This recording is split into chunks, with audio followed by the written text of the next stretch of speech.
look, the whole ecosystem's crazy. We're going to talk all about it today. But if for people just tuning in right now, we probably just started the podcast just now. But we got It's Blanko in the building, Jersey's finest right here. I love having Jersey creators in here doing great. And we got your boy Aiden as well. Aiden, thank you for putting this together. Aiden, you've worked with Ethan here. Your real name is Yes, Ethan. My name's Ethan, yes. You've worked with Ethan for what, like about 2 years? 2.5 years now. 2.5 years, yeah. Building up the channel. So, dude, obviously you came up making shorts and then turned this into long-form investigative storytelling.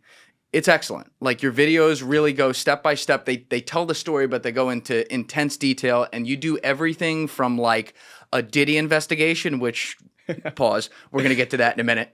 And, you know, everything from that to creators who have gone, like, off the reservation to drama within the creator world where people are, you know, tried in the court of public opinion before there's actually something out there to, you know, I saw you did a video on, like, the stuff on stars, which was wildly really sad, to be honest, and also kind of fascinating too. We'll talk about that today. But like, what got you into doing all this stuff? Like, were you always the guy just like trying to get the tea on Reddit? Like, I mean, like, this like has been like a journey, like years in the making, obviously, because like it all started like on TikTok. Like, I remember literally like it started like the day of quarantine. I remember like literally. Like, what was that? I remember, like, it's actually a funny story how I got into TikTok. So, actually, I used to date this girl who was, like, crazy on TikTok, and she got me to download it.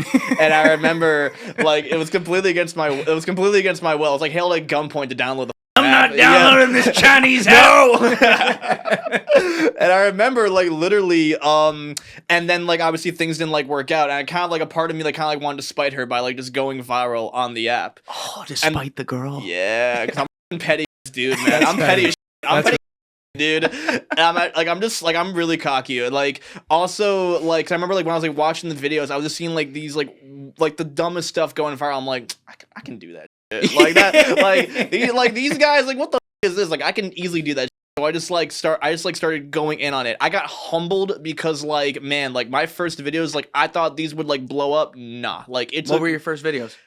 That I'm not sharing that. Oh, you're not gonna give us the inside story? I will. It was like following like a lot of like the dance trends and stuff like that. No, like, I didn't even know this. Not like or like following. Get out. Want me to demonstrate? No. Yeah, do the renegade right now. I had no idea. I had this one where like shake my ass. Really no.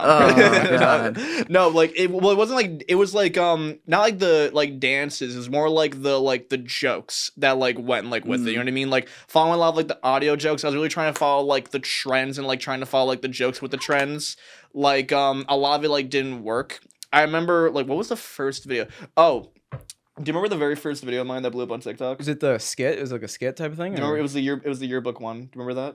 I don't know. So I remember this was like it was like 3 months after like I downloaded the app. I think it took me like after like 100 ticks. Like I posted this one joke. I like it's so cringy in hindsight, but this is basically how it goes. Like I pull up like a high school like yearbook, right? And I say, so it's been like a couple years since I graduated high school, so I'm gonna share some drama. And so like I open up the textbook and I like and you don't see my face initially, so I show a picture of like this person. I'm like, this guy got suspended because he wrote his fiction essay on women's rights, and then like I show myself, and I'm like, obviously I can't share his identity for like security reasons. And you see it's me the whole time.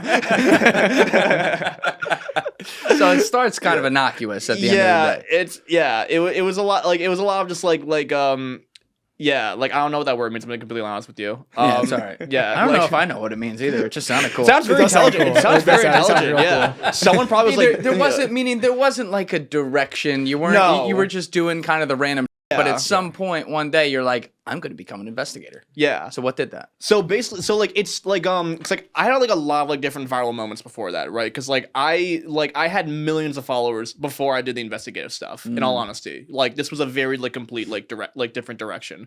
So like it was like that type of video, and like slowly I did like more and more like one-off like jokes and everything like that. One series that really took off the TikTok, it was like a joke series, and like this is like a year after I started TikTok. I remember like what was it like? Remember with the cancel series? Yes. I did? Yeah. So I remember like the joke was like things we need to cancel. We need to cancel Arts of Schwarzenegger because like his last word sounds like the hard R, and like that's like racist.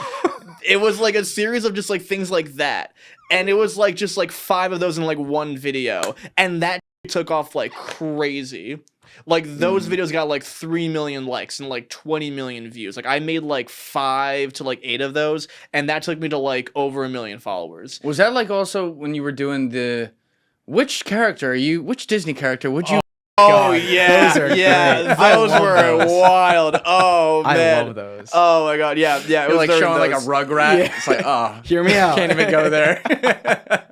Yeah, those are really good. Those were Yes. later on though, right? Or A little bit later yeah. on, because like the thing was that like I was doing like all these like things, and like I understood it was going viral, but I understood like if I wanted to have longevity, it was like I was gonna have to do something that was like outside of like these like tiny gimmicks. You know what I mean? I wanted to like establish like a personality and something I could like really bring to the table. So then that's where like over the next couple of years I did like more of like the commentary space, like essentially like that main TikTok account. Like I would start doing like more and more of like the news / like commentary type of stuff, and that took off like really well on TikTok and on like shorts, because like with all my other videos we already got to like I want to say like we got to at least like 500,000 subs with the shorts, like with all like the jokes and everything. Right. But I'm like, okay, like I also just wanted to like just talk about things. Like I really wanted like to be able like to like describe things like in detail and also make it funny and also make it be informative. You're also moving at that point from being, we were talking about something similar off camera before we started, but you're moving from being commoditized towards skilled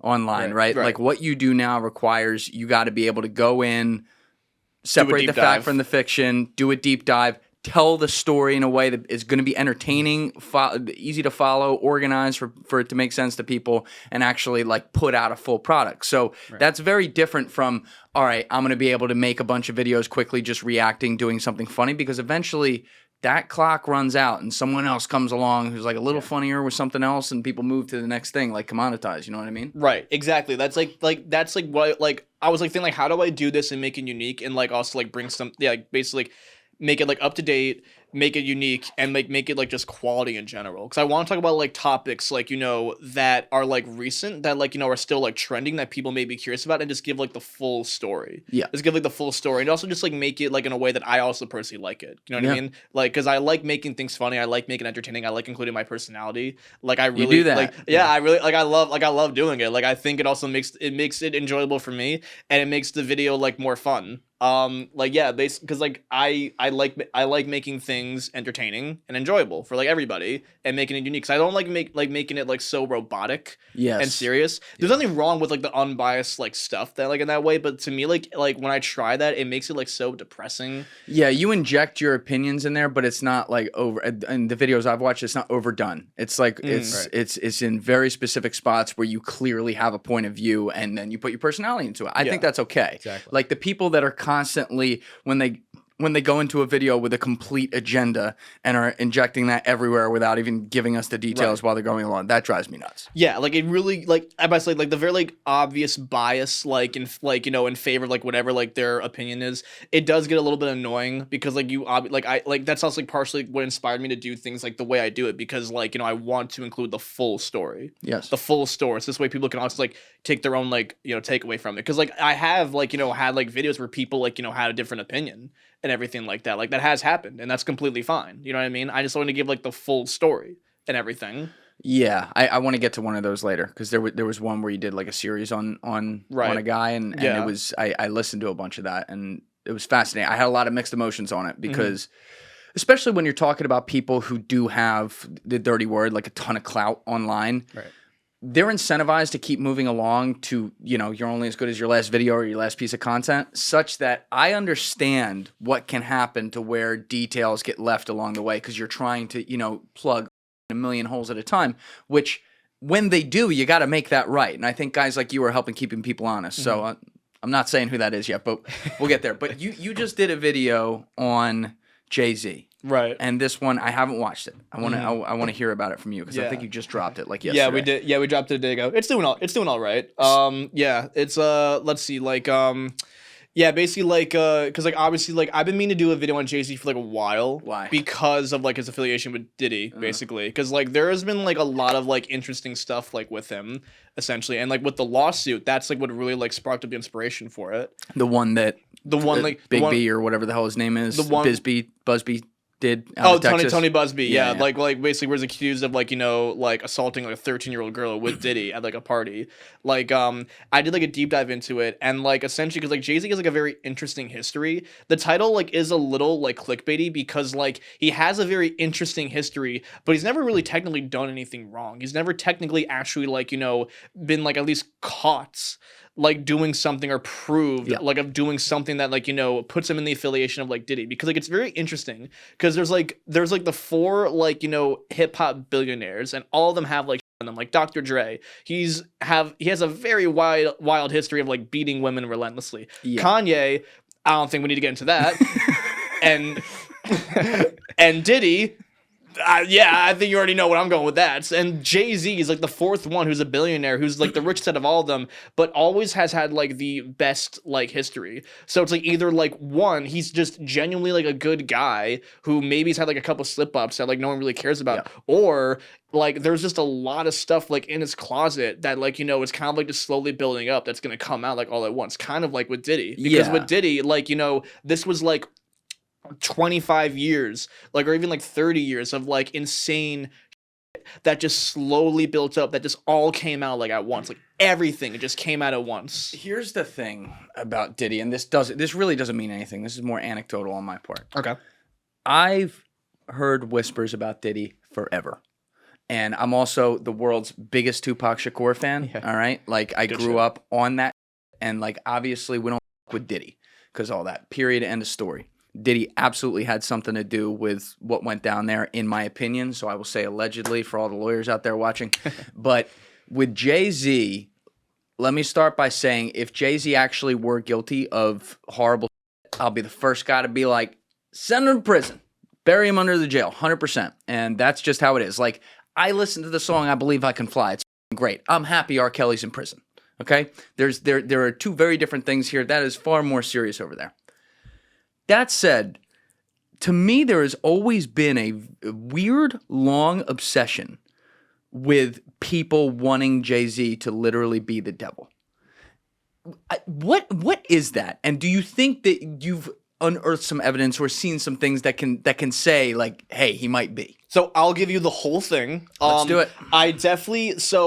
Honestly, this video, like, in all honesty, I was a little iffy on, like, because, like, part of the reason, like, why, like, it's up is because, like, obviously I'm trying to get, like, on a schedule and everything like that, and I did want to talk about it, so the title is a little misleading, I will say that, like, and it was kind of, like, intending to be clickbaity because, like, I know a lot of people, they want Jay-Z to be the bad guy right now, and in my video, I state, hey, nothing has actually been proven yet, he hasn't done anything wrong yet. In doing this job, you can see I constantly have in guests who have been a part of premium content on various streaming services, and naturally, when this happens, I'm signing up for new services all the damn time. And I gotta tell you, I never remember which ones they are. I can't keep track of all of them. And my subscriptions over the past 2 years especially have really added up as a result. That's why getting Rocket Money was a game changer for me. Not just for my subscriptions to streaming services, by the way, for other things as well. All different kinds of things that come up. Rocket Money helps you find all of your unwanted subscriptions and even helps you cancel them so that you never have to worry about them slipping through the cracks. And Rocket Money does more than this too. Rocket Money is a personal finance app that helps you with those unwanted subscriptions, but also helps you monitor your spending and lower your bills so that you can grow your savings. Rocket Money's dashboard gives you a clear view of all of your expenses across all of your accounts. Their new goals feature automatically saves money for you so that you don't even have to think about it. Pay off credit card debt, put money away for a house, or just build your savings. Rocket Money makes it easy. Rocket Money has over 5 million users and has saved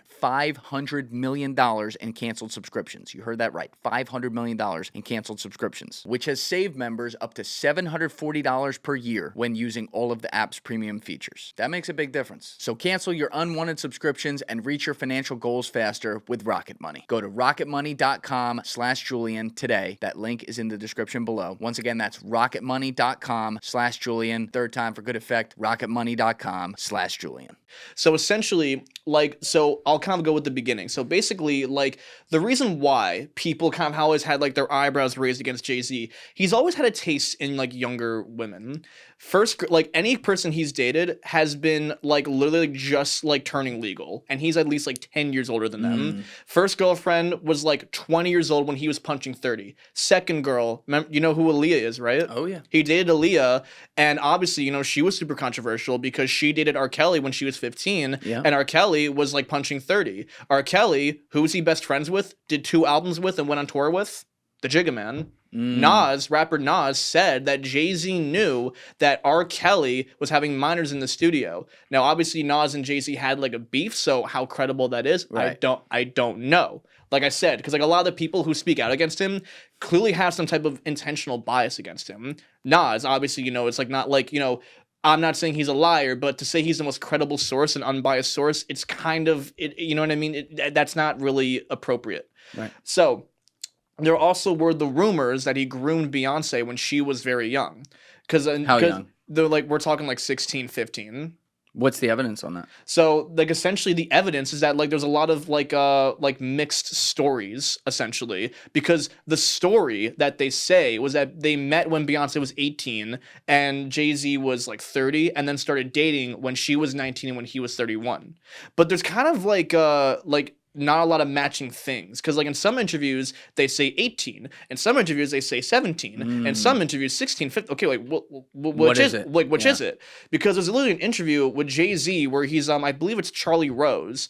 Like fact check me on that if I'm wrong, but like he's doing an interview where essentially he knew who Beyonce was since she was 15. He knew of her existence since 15. He said that. Like essentially, yeah. Like because like basically like when like she essentially was recording the Destiny's Child video, or like recording the first Destiny's Child album, like in around 1997, and there is photographic proof that they've met like when she was 16, essentially. There is proof, like there's like pictures like online that they met in 16. Now there is no like evidence that like, you know, he did anything or like, you know, did anything at that age, but you know what I mean? But he's known who she was, and they've known each other, had been in each other's presence, and known of both of each other's existence since she was 16.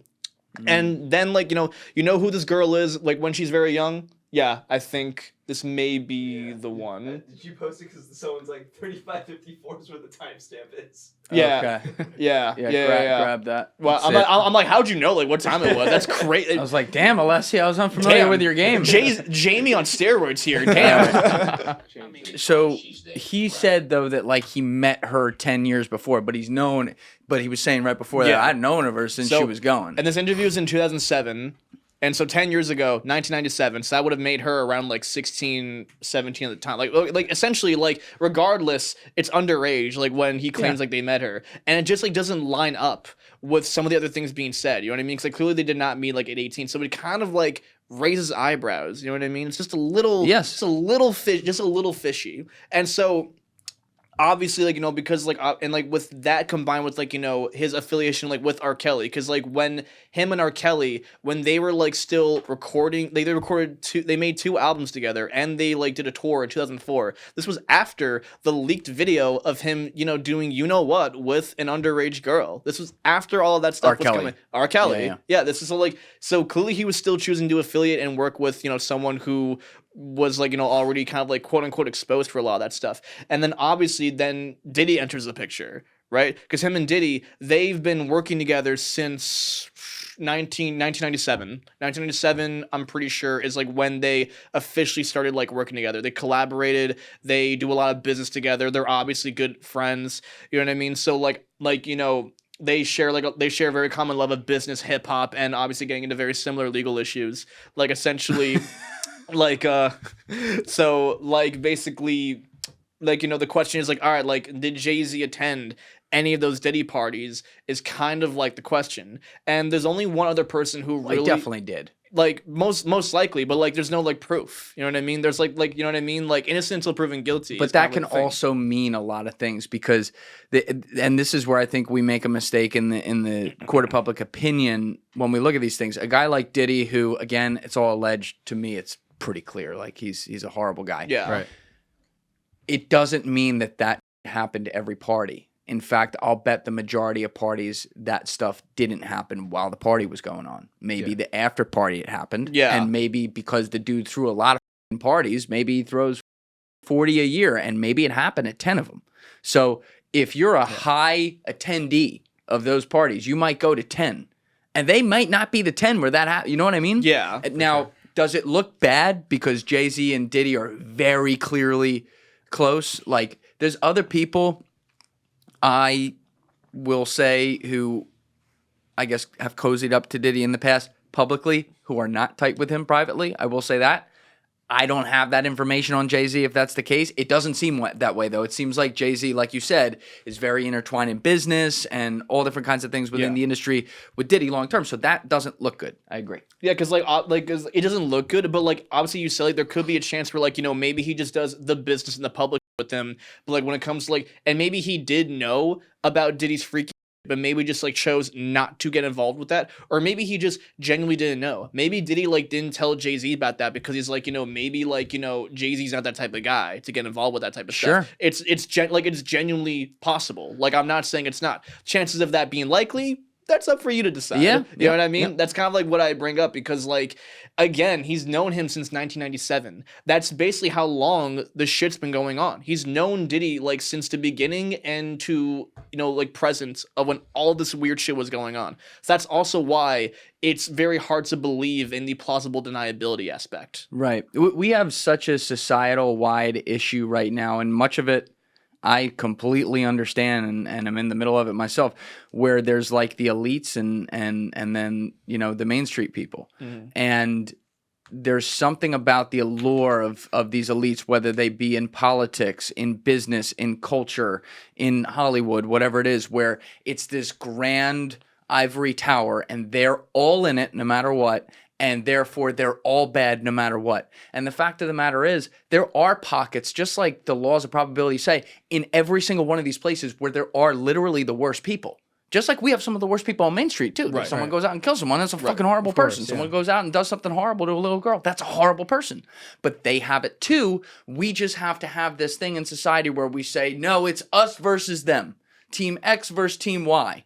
And like, all of Team X is bad, and they all do this stuff, and therefore we feel better because we're talking about it online. And that's where I think it's important, like when you do these investigations, like you do a lot of detail into them, to figure out like, okay, what's smoke, what's not, where could this go? And then, by the way, like if things start to pile up, like with Diddy, once they start to pile up publicly, fuck yeah, pile on to that. Yeah. Because this is a horrible person who needs to go away forever for the stuff they did. And I will fully support that and be a part of that movement. I just want to make sure we're not, because you have examples of people who were tried in public opinion before they were actually found innocent. Like, I want to make sure we're not doing that to people. Diddy's a bad example. Maybe Jay-Z will be a bad example too. Maybe he really is a horrible guy. But it's like obviously, for the sake of no victims, I hope he's not actually a terrible person. Yeah. Just for like the sake of innocence and for his children growing up with a good role model, I hope he's not innocent. Because he's a smart person. Yes. He's a smart, intelligent guy. To get to where he is,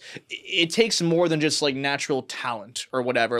He's got a very surreal amount of intelligence. Seriously, I'm not trying to describe I think it's super cool seeing someone come from a horrible background. I love the rags to riches stories. Honestly, I think they're the best. That's why it pains me to see shit like that happen. Even with Diddy, because it's a very similar thing. It just Diddy sucks. got put on though. By Jay-Z put himself on. Diddy got put on. I don't know. He had no talent. Yeah. Really? He had no background. He's a fucking moron. If you ever heard the guy talk, I mean, really? 1 + 1 is going to be difficult. I will say, actually, it always honestly, it always was interesting to me how Diddy was always one of the hip hop billionaires. Yet I never really heard a single Diddy song in my entire life. I always always make the joke with my friends. I'm like, yo, can you name one Diddy song? No, you can't. Diddy was an intern for Clive Davis, who's a legendary Hollywood talent evaluator and record label executive, and then got set up with Bad Boy Records, and then just magically, the first fucking big signings, Notorious B.I.G. I mean, I could have sat there on drugs and Notorious B.I.G. would have been the biggest rapper in the world, and me doing nothing for him.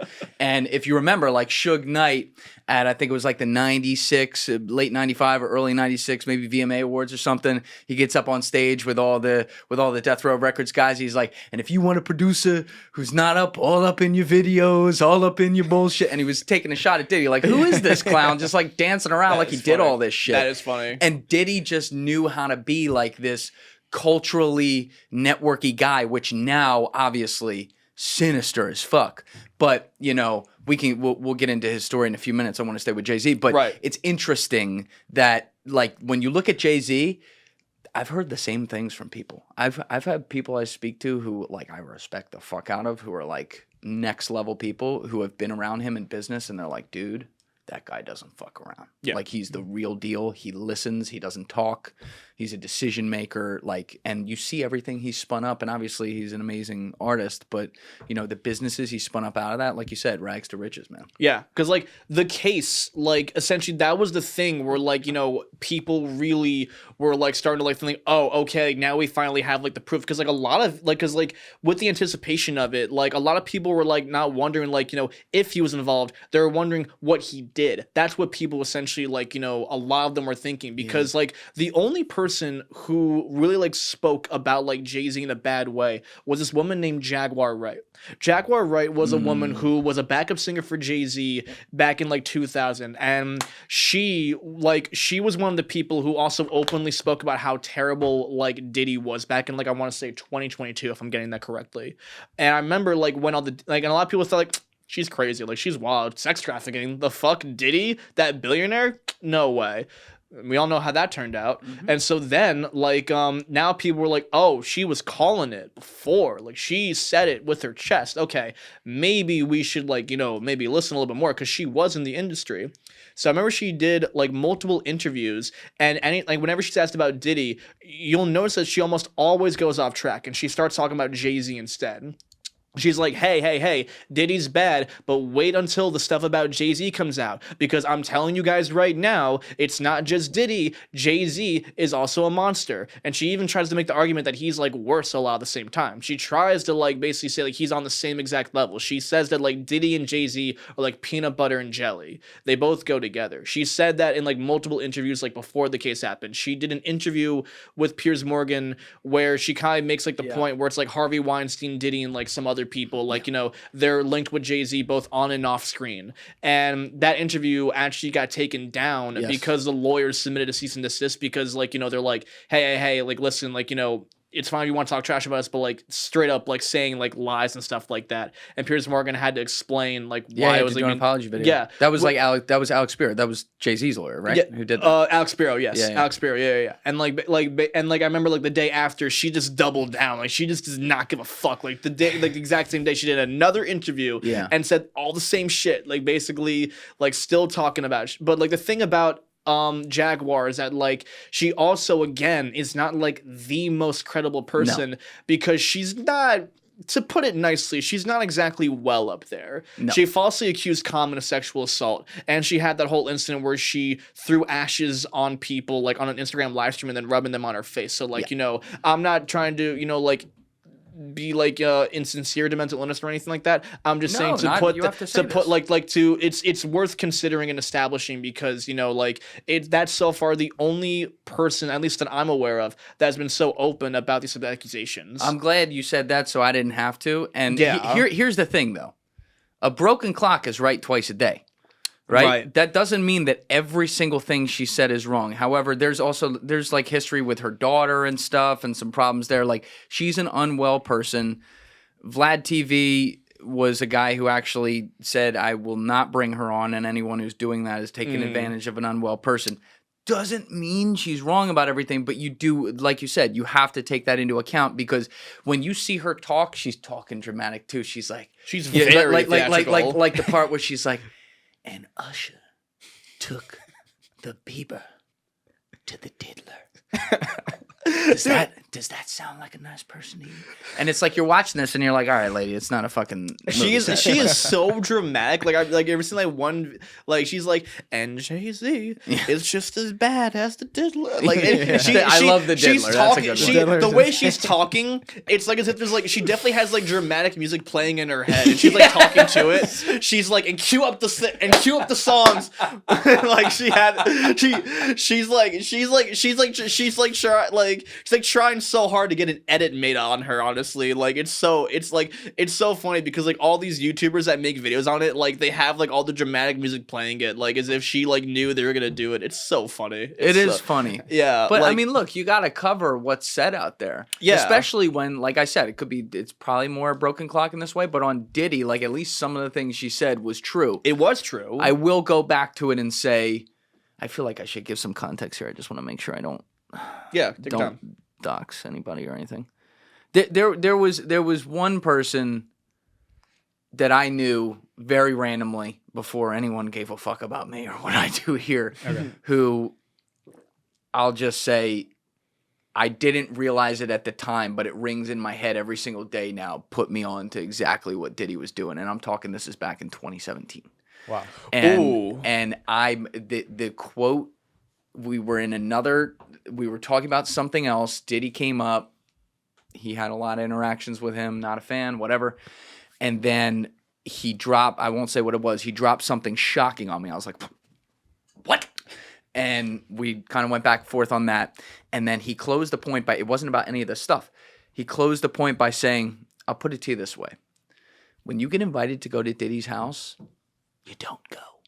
And so my thought was just, oh yeah, because of the shit I just heard, which was bad. Like what he told me before that was bad. And I'm just thinking like, yeah, of course, I'd never hang around that guy either. I wasn't thinking like he was taking like 10-year-olds back there and fucking them with baby oil or anything like that. You know what I mean? Like, like that didn't go into my head. And now I'm just like, when the news dropped about Diddy, I sent that guy a text and I said, it all makes sense now. Oh my God. I started hearing the whispers from other people like 2 years ago, and I started thinking about that quote, and I was like, son of a bitch. And then when it officially came out, I'm like, son of a bitch, what the fuck? It is just so crazy how long it took for things to come out. Because, like, when you really think about it, like, dude, like, it really was been like 30 years in the making. That's been going on. Well, the fact that he got away with it for this long is nothing short of a fucking miracle. Like, in terms, like, for his miracle? Part. No, like for him. Or he's backed. No, like what? He's backed by somebody. Oh yeah. Oh, that's a good point. Actually, that's a good point. That's a good point. Like, because like when I read the details, it's so many people. It's so many people because like he did like all of these like weird tactics. Like obviously, you know, he was like using the blackmail, using the NDAs to kill. Do you want to start at the beginning if we're on this now? What? Just with your Diddy investigation? Yeah, obviously, yeah, Just let it rip. Obviously, yeah. So like what was it? Because like I remember I did 2 videos on Diddy. I remember my first video was kind of like the because it was like when the first stuff came out, right? Like we're talking like the first 3 or 4 lawsuits. Yep. And like obviously like it was bad, but like now the fact that he only has 3 or 4 lawsuits is like a good day for Diddy. You know what I mean? That's insane to think about. He got 2 the other day. Yeah. Like I just saw 2 brand new. I don't even know if they report on all of them now. They're like, all right, I think they're just done. Like, dude, like the same lawyer that issued. Oh wait, real quick, I want to summarize the lawsuit with Jay-Z actually because it is important. Okay. Because with like the lawsuit, there's a lot of inconsistencies. This is the most recent one. This is the one of him with the 13-year-old at Diddy with in the year 2000. So there's actually a lot of inconsistencies with it, and that's why like honestly, I genuinely don't think it's legit. Personally, that's the impression I'm getting because essentially this is what she says. She says that she met Jay-Z and Diddy at the 2000 VMA, September 7th, 2000. She claims that she went to the VMAs as a 13-year-old. She got dropped off by her friend, where it was taking place in New York City. She tried to get in, but she didn't have a ticket. So she was talking to multiple limousine drivers to try and get in. And one of the drivers that she talked to was Diddy's. And the driver told her, and I quote, "You fit what Diddy looks for." And she's 13, so so yeah. And the driver was like, "All right, I can't get you into the VMAs, but I can bring you to the after party." And so even better, yeah, that's probably way 1,000 times better, yeah. So and she's like, "All right, sounds totally fine." So yeah, and then and then the driver brings her to this White House with a U-shaped driveway, a fancy place, and she says that she sees multiple celebrities doing certain types of things. You know what I mean? Wait, in the driveway? No, in the house. No. That would be crazy. Just like dude. don't fucking even care. You What pull happened up, to- you just what- see what like goes on in the drive- celebrity X and Y fucking in the driveway. Like, God, what's going on inside? Like, damn. What's happening in the basement? though? Yeah, That's Hard to crazy. see what happens in the bedroom, man. God damn, like Jesus Christ. But yeah, like she said, she saw multiple celebrities doing multiple substances, and she took like this, and she like drank this drink, and it must have been drugged because like right after she started feeling like super like woozy, and so she goes down the hallway into this empty bedroom that had like no other furniture in it, and she's like trying to like lay down, and then that's when like Diddy, Jay-Z, and a third unnamed celebrity in the lawsuit enter the room. Diddy goes up to her with this crazy look in his eyes and says, "You are ready to party," and then like brings her up, throws her on the wall, then picks her up again, throws her on the bed and starts doing you know what, and then Jay-Z also starts doing you know what, and the third celebrity is watching this basically, and that's not a named celebrity. it's an unnamed celebrity in the lawsuit. Yeah, so whoever that is, it could be Any guesses? It could be Steven Spielberg, it could be Obama. I have no idea who it is, honestly. So What a range there. Yeah, Like Could be- Spielberg could did- be- Where'd that come from? Diddy has a range, man. He seems like this guy's got context on context, man. Yeah, I saw a quote that Have you seen the actually named celebrities? It's a lot of random yeah. people. It's a lot of random people. So I'm not excluding You had the one anybody quote out. in there of like Trump, like, is he a good guy? He's a great guy. I love him. It's like he was around everybody. It's another one. He's like Yeah. around, just like you said, he's Oh, around yeah. all these different people. You know what? And I've told this on a few podcasts, so sorry for people if this is a repeat. But I still fucking forget to look this up unless you remind me to do this afterwards. I heard this secondhand from someone. I'm pretty sure it was Mike Tyson telling this story on his podcast. Really? But Mike Tyson was telling a story about how like gray area things can be with how things look, especially with pictures and context. Right. He's like, yeah, so I was at this party like a few months ago, and these guys, they're all there. It's very public. There's all kinds of like, pictures and shit. And then this guy comes up to me, he's like, oh my God, Mike Tyson, such a huge fucking fan. We talked for like 2 seconds, and then like suddenly there's like a photographer there, and he's like, oh, take a picture. I'm like, okay, we'll take a picture. Take the picture. And a week later, these 2 FBI motherfuckers show up to my house and say, how do you know this man? And they show me the picture. They show him the picture of him like shaking hands with the dude and like with a big smile. And they're like, how do you know this guy? And he goes, I only met that guy at that party. He goes, well, the agents say, well, he just killed like 7 people last weekend, so we're gonna need to come talk to you. Oh, and no. obviously there was nothing there, and they Right. realized it was just a picture. But point being, when you look at the Epsteins, when you look at the Diddys, these people who were around all these important people or whatever, all they had to do, Alessi, can you pull up Elon Musk and Ghislaine Maxwell right now? Right. Because Donald Trump, he's like pictured with Epstein. Dude, all they had to do was just get in a picture with you somewhere. And you are now, even if it's just 0.01%, you are 0.01% stained forever. And people will always ask the question. If we have this picture, just want to put it on the screen. So like Right. this picture, Right. if it, Right. now go to the 4th one, Alessi. See it? 4th from the, yep.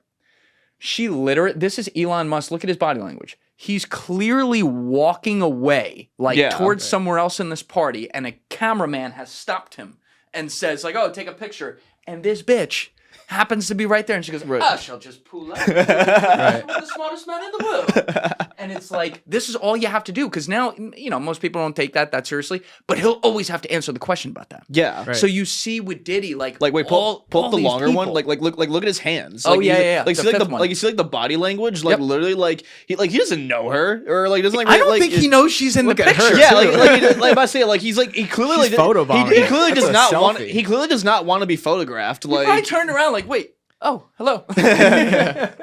But that's, with Diddy, like, And this happens he a was lot everywhere. too. Yes, a lot. it well, of course, yeah. all Like the time. they like seeing celebrities be with celebrities. But you know then, what I mean? but then on top of that, like what you're starting to see a little bit now, even more than just a picture, like LeBron on Instagram Live or whatever it was, and he's like, Oh, "Ain't no party like right. a Diddy party." And Oh, then, boom, everyone's no. like, LeBron misses. They're like, Oh, my LeBron God. misses 2 games. He's probably going to jail from the Diddy party. Like that's what everyone's talking about. Dude, have you ever seen that clip of Diddy like doing a speech? He's like looking at some celebrities, like ain't no part like a Diddy party. Then starts licking his lips, like like he's looking at a juicy like piece of red meat. He's Not like a good look. he's like drooling, bro. Like it's so wild, dude. Oh my god.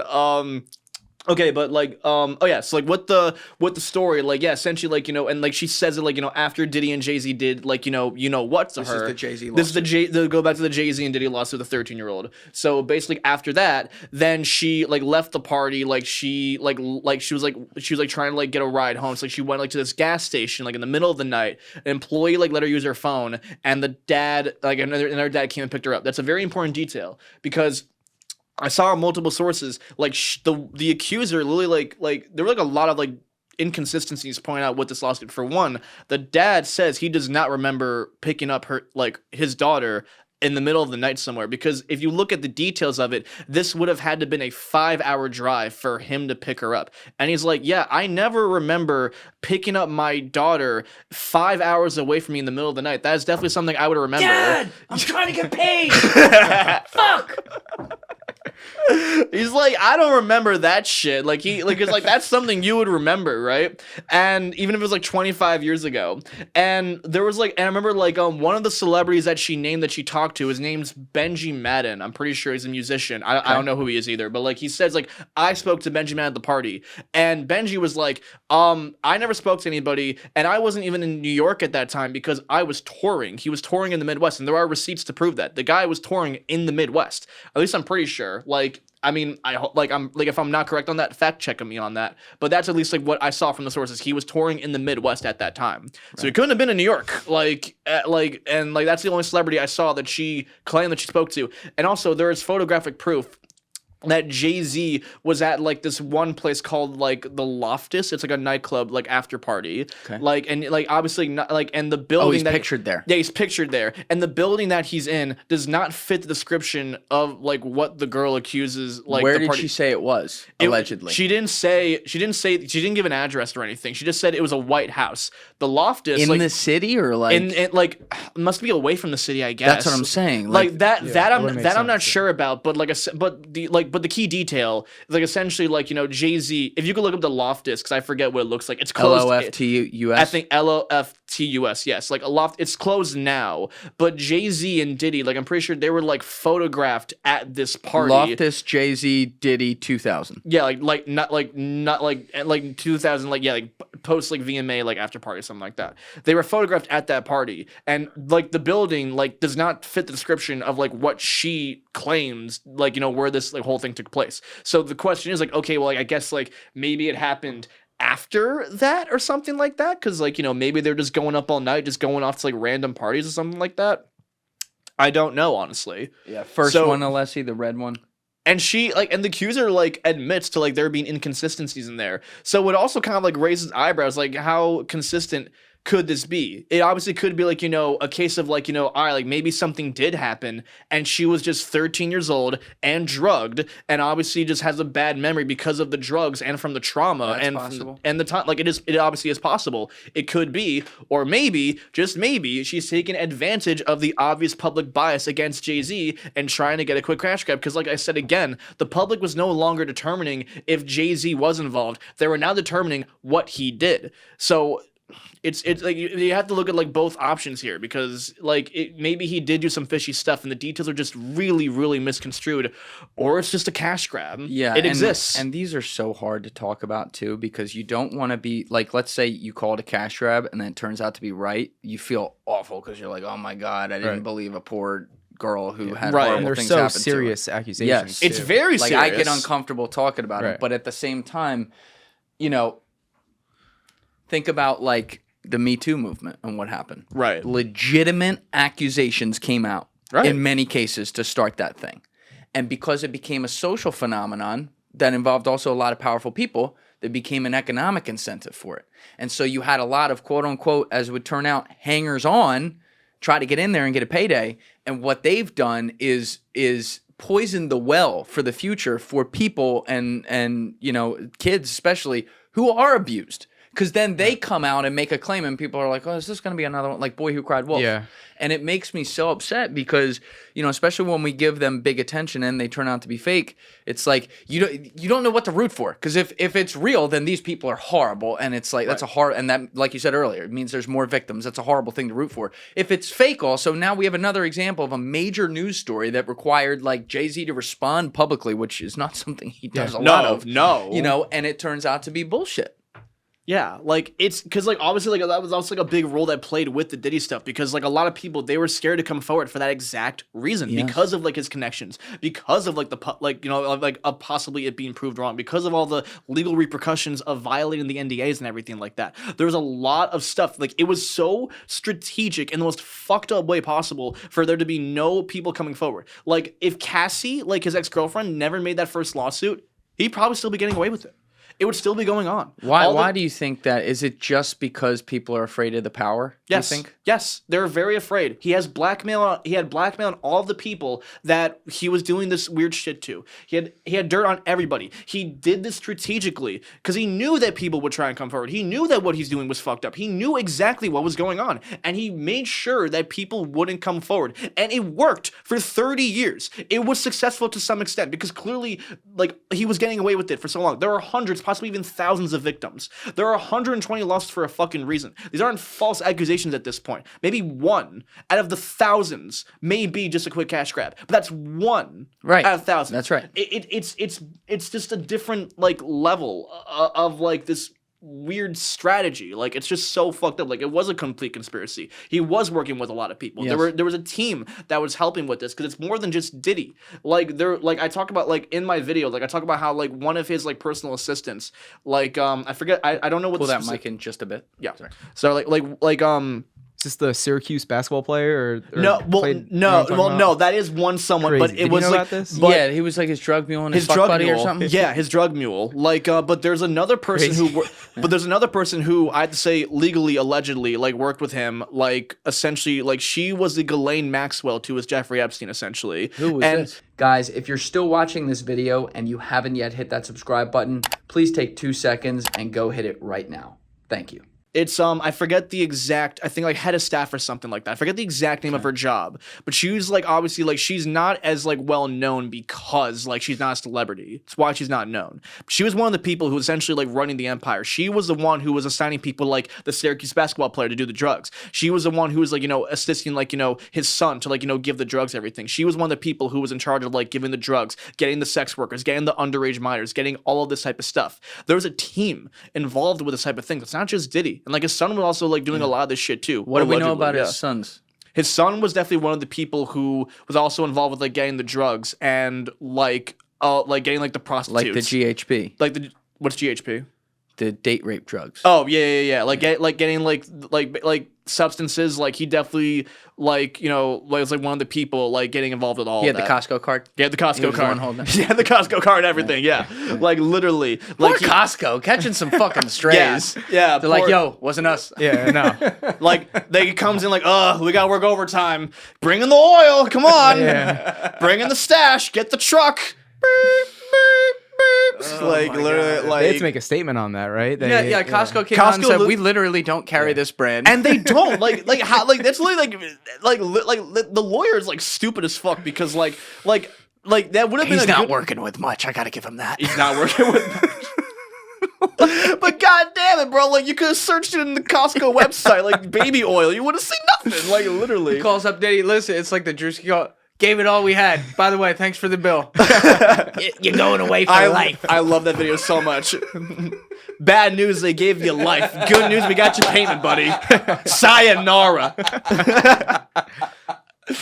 Oh my god, dude, Druski actually could be like an Oscar-winning actor. I'm not even joking. He's so good. He man. is so like good. He will be. He'll be in the movies. I unironically believe he could win an Oscar. I seriously think he's like goated. He's so funny. He's got the the expressions that he just does so naturally, like it's fake, like when he does like the fake record label thing or whatever, and you feel like it's real. Yeah, like he's that good, and he's got the thing. He plays every role so well, even though he's like kind of like playing himself in a way. You know what I mean? Like he's like he's like, you know what I mean? Like it's so funny because like he doesn't even change his persona that much, but like what it somehow fits like a glove. Like you know what I mean? The body language. It's it's just with the, like when he gets out of the chair, he's like, God damn, oh motherfucker, we have to.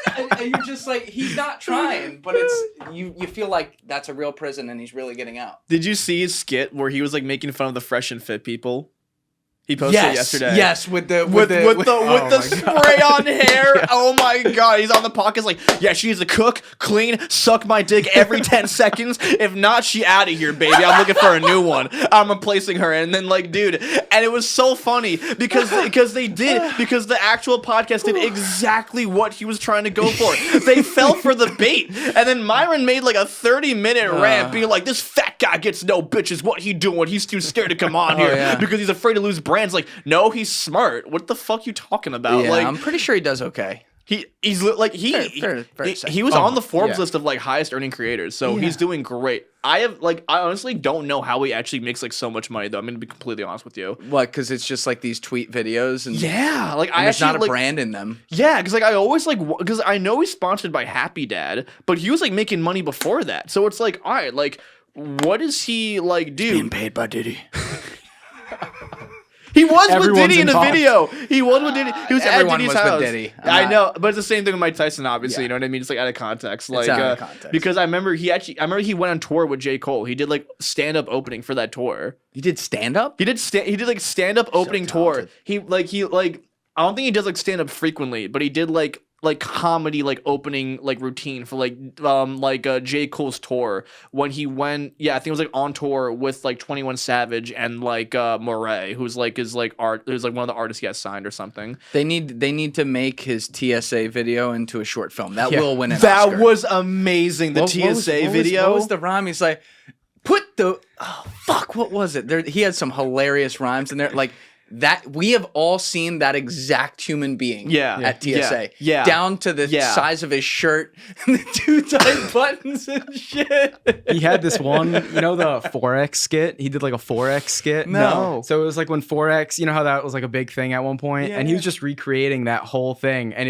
there's like an original video that you can go back and check. And it's the exact same, but with like the best comedy like you'll ever see. He nailed it. Like you could watch the original video with Druski Skit, and it's like the funniest thing ever. He is so talented. Dude, Druski is one of the videos that made me die of laughter. Like are you familiar with Playboi Carti and like his fan base? Like I'm not familiar with his. I know Playboi Carti. His fan base. A lot of his like fan base like as of like now they dress very like interesting. Like they have like they dress like it's very like flamboyant goth shit that they wear. You know what I mean? Kind of like it's like designer goth essentially what they wear. Like what's his face? Philly. Yeah, Lil Uzi Vertical. Yeah.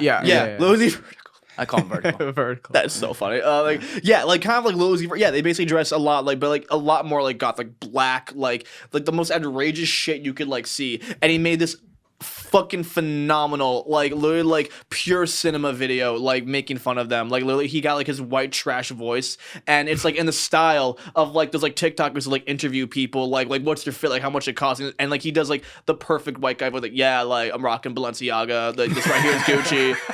Right here, Prada, like, and he's like asking him like, how much did it cost? Like, it cost maybe like $2-3 grand, and it's like literally the trashiest fucking clothes you can ever think of. And the best part is that it looks so similar to the actual outfits he's making fun of. It's literally so spot on. And the best part is when he's like posing for the pictures, because like they always pose with the weirdest shit, like literally like because they always pose so weird. Like he has like an umbrella and he's like and he's like literally like making fun of them, and like he has like a wild song playing in the background. It's so fucking accurate. Dude, it's so funny. Druski and Dave Chappelle have the greatest white man voices. Like making fun of white guys as black guys I've ever heard in my life. Like the Druski frat boy video where he's like going back. They nail it every We've all time. known that guy. Everyone knows that guy. It's like, dude, like these guys, like they must have like, dude, like their like reincarnations, like must be like still like living inside of them because like they must have lived like they like the way they do it. It's like you have to have been like that type. You must have like actually have that person like living inside of you or something. Seriously, like I don't know how he gets it to be so accurate. Like I don't know if it's like just natural talent or if he just like knows a lot of people. Like I like how he does it. Some people are just really good imitators and just in general, not just the voice and everything, but you know the way that people move and stuff like that, and whatever that is, he's got it. He's got it 100%. Like I no joke, like not joking, he can win an Oscar. Yeah. He can be like literally like how he's not been like casted in like movies or TV shows. That's coming. Like how it hasn't happened yet is like beyond me. It's coming. Like, I mean, seriously. it's and also with a lot of these guys, I can't speak to it. I don't know Druski. I don't know people around him. But with a lot of them, as they come up and you know they get the team around them and everything, there's a very planned like takeoff, if you will. So you know they're like, well, we're gonna build you out this way and that way. I just hope like he stays, you know, himself and you know doing what got him here to this point because he's great. But sorry, we got off this with Diddy. Yeah. We were talking about how he had the lady who was like his Ghislaine Maxwell. Yes, the Ghislaine to his Maxwell, who essentially like I forget. Ghislaine to his Maxwell. Yeah, that's a bar. Or the JC's like the Ghislaine to his Epstein. I like that one. Yeah. Like. No, the Ghislaine to his Epstein. Yeah, like that's like essentially because like that's like essentially what it was. Like she allegedly again, like basically was like one of the people who was like really like assisting with the logistics of like all of this type of shit. Because like I know she like worked with Diddy for like his like regular business stuff, but also like worked a lot like you know like with like the like you know off the clock after party shit. Essentially, like she was the one who like they would like make sure like you know all of like Diddy's like you know personal workers like his cleaners like a chef had like drugs ready on deck and like on them. This way, like you know, just kind of like just like ready to pop. Like how do we know this? Like she like it's in a lawsuit. Like it's in like the lawsuit. Like I got like a lot of my information from a lawsuit because like I was like rereading it for like a lot of stuff. And I realized like a lot of people didn't include like a lot of these like insane details. Yeah. There's like so much shit that like came forward because like it's a producer by the name of Lil Rod. Like that was like the fourth lawsuit that came earlier this year where essentially he like you know like he worked with Diddy on like his latest album, the Love album. He like you know like on top of like recent. Yeah. Like 2022, like 2020, like his like latest album, which was not that good. Like basically, he's kicking dirt on the guy. I said it before. I said it before. Like he definitely bribed like the Grammys, like to give him a nomination, bro. Wait, he did not get a nomination for that. No, he didn't.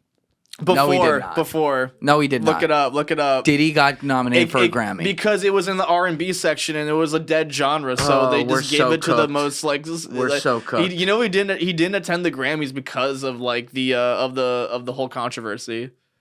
What controversy? Because like, because of this. Because like it was nominated before like all the stuff came out, but then like when the actual award show was happening, it was coming out. Yeah, then like it was coming. So this was a 2023 album. This 2022. I want to say. It says here.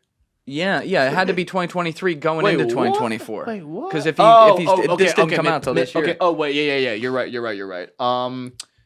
Yeah, sorry, I got my timeline mixed up. Yeah, because like while I was doing the Diddy stuff, like a lot of my content just changed like so rapidly. So that's why like a lot of the timelines like just off for me.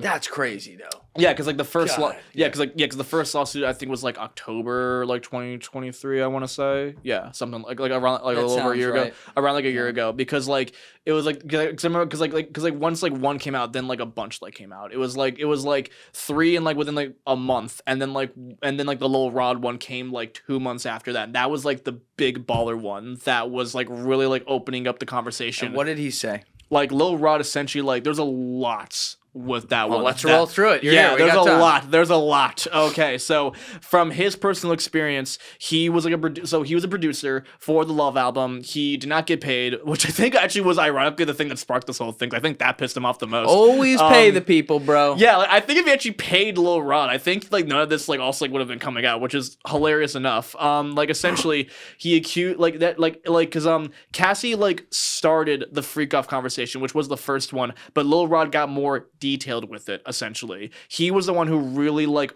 got like a lot more like into the nitty gritty like details of like all the shit going on like with Diddy basically. And his stuff wasn't taken that seriously at first either. Like even like because like a lot of people are seeing this like without context, and they just like, oh, like, you know, like, Diddy's messed up, but like this stuff is a little wild. Then all the other shit came out. So essentially, like it's more like it's like with the freak offs and also like conspiring like with the labels and everything to like keep like a lot of like the illegal shit going, because a lot of these like freak offs, they were happening at like a lot of these like album like release parties and like listening parties and stuff like that were hosted by these big labels.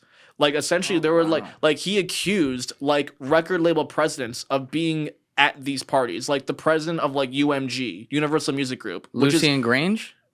Yes, I think that's his name. Like essentially like you know, like Universal Music Group, which is like the biggest record label like ever. It's like literally the studio that owns like all the music. Yeah, you know who was saying his name in 2022? Loud and proud. Who? Kanye.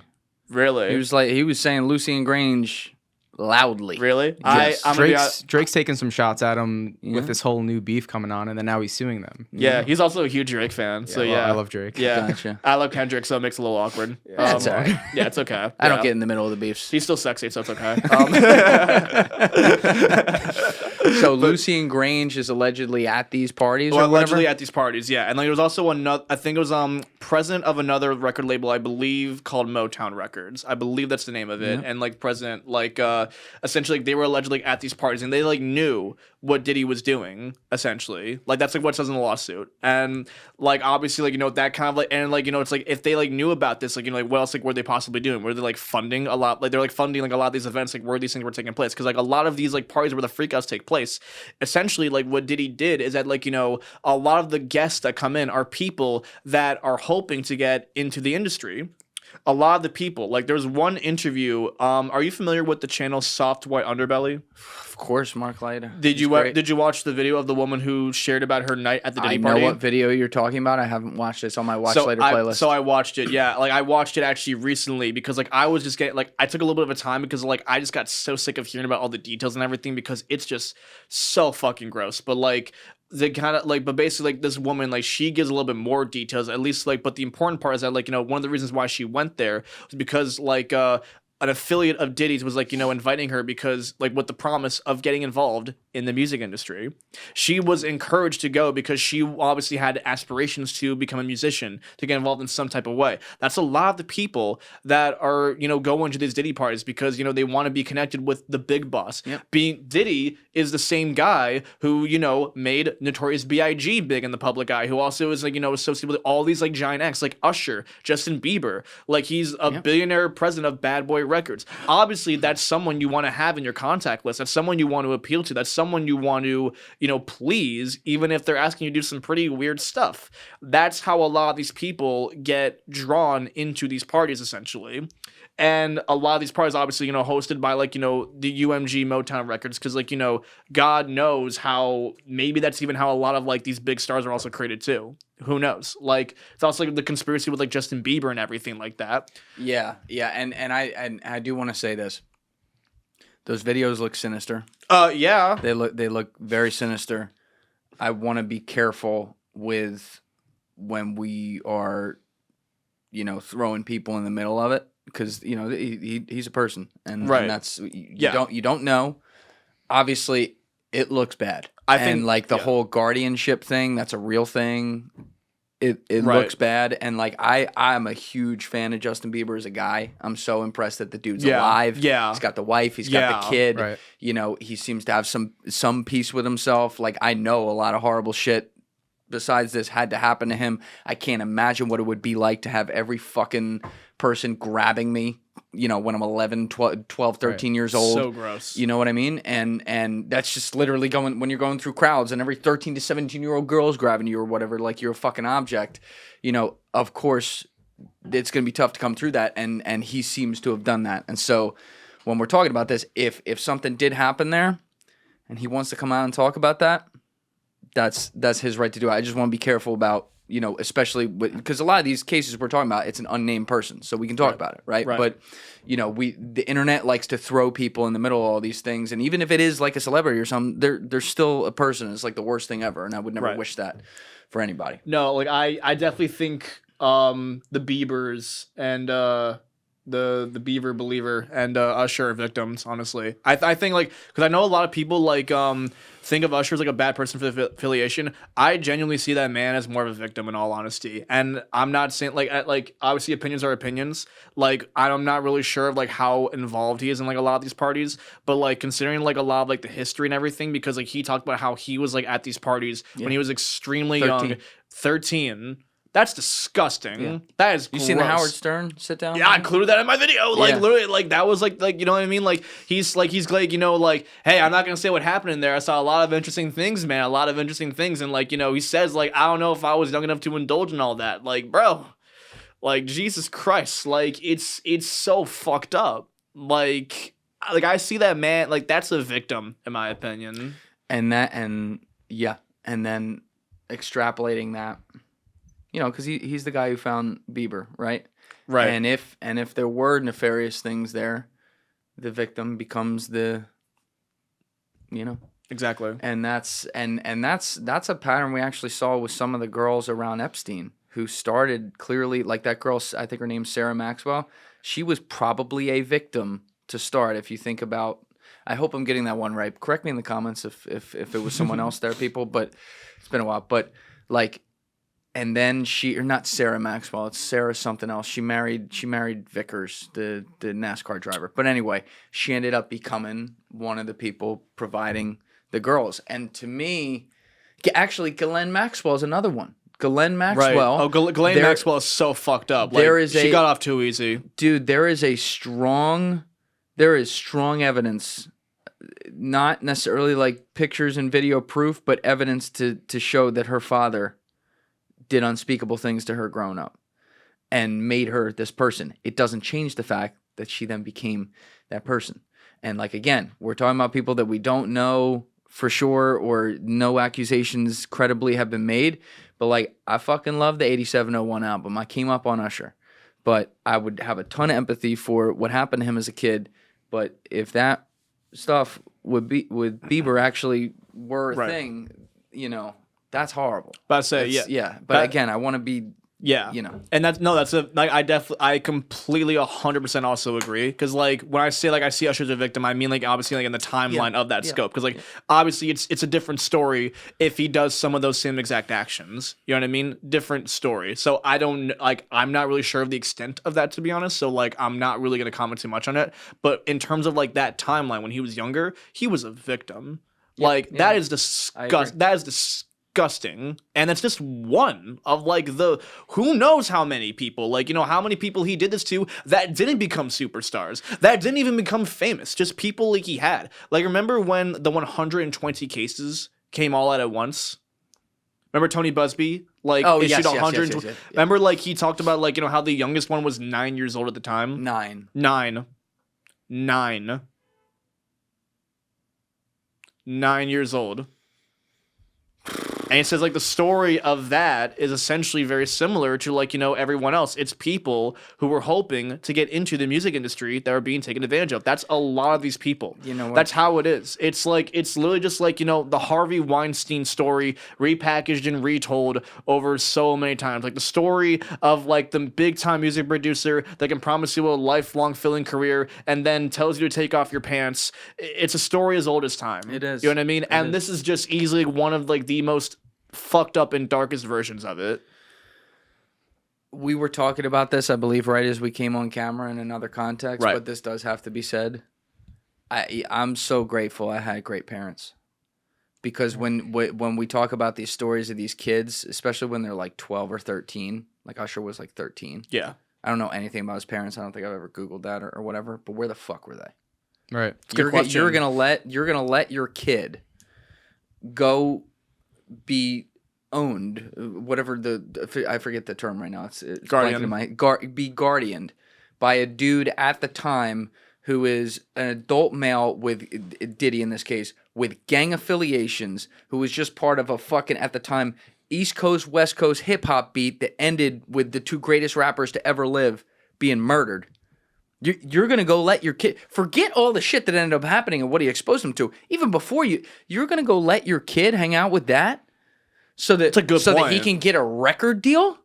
Like, where the fuck, as a parent, I haven't had a kid yet, right? And I've heard from everyone, and I can imagine it. Like, it changes your life. But something happens there where that child comes out, and you're like, you would die for that kid. And if you're a normal person, and you want to protect them at all costs, sometimes too much so. But when it's the total opposite of that, and you leave them open to something like this, that's the unspoken of tragedy in here. And it's a story, just like you said with Weinstein, however the fuck you say it. It's a story we see over and over and over again. We see it on social media now with people chasing clout. We'll talk about that later. And it makes me sick. And shout out to all the parents out there who wouldn't put their kids in this position, because I know there's a lot more of them than this type. Completely agree. Like, it makes me like honestly, like, I didn't even think about that, honestly. Like, honestly, like, where the hell are these parents? Like where does they want the money? That's what it probably comes down to. Obviously, the opportunity, the clout. Because you see the rich guy in the industry who you probably don't really know that much about, and obviously you want a payday. That's how one of the videos I actually talk about is Jennette McCurdy, who essentially was like one of the people who was like, forced into the industry. She never wanted to be a child actress. Wait, why do I know that name? iCarly.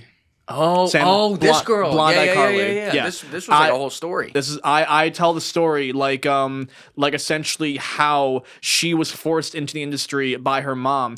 Jennette never had any interest to become an actress whatsoever. She hated acting. She never had any interest in it. But her mom was the one who wanted to be an actress, and obviously that never really happened. Like, she always felt like she was entitled to the glitz and glamour, the celebrity lifestyle, the riches, the fame, the whole shebang, and she never did it. And she always resented her parents for not supporting her, and always resented her husband for not supporting it. Even though, it's not obviously their fault. And when she was dying of cancer, she kind of pressured Jennette and kind of forced her to become an actress, basically. She constantly brought her to auditions and everything. It started with small roles, and then they somehow got her on iCarly, and she hated every fucking second of it. She hated every second of it. She became anorexic. Yeah. She developed all these horrible mental issues,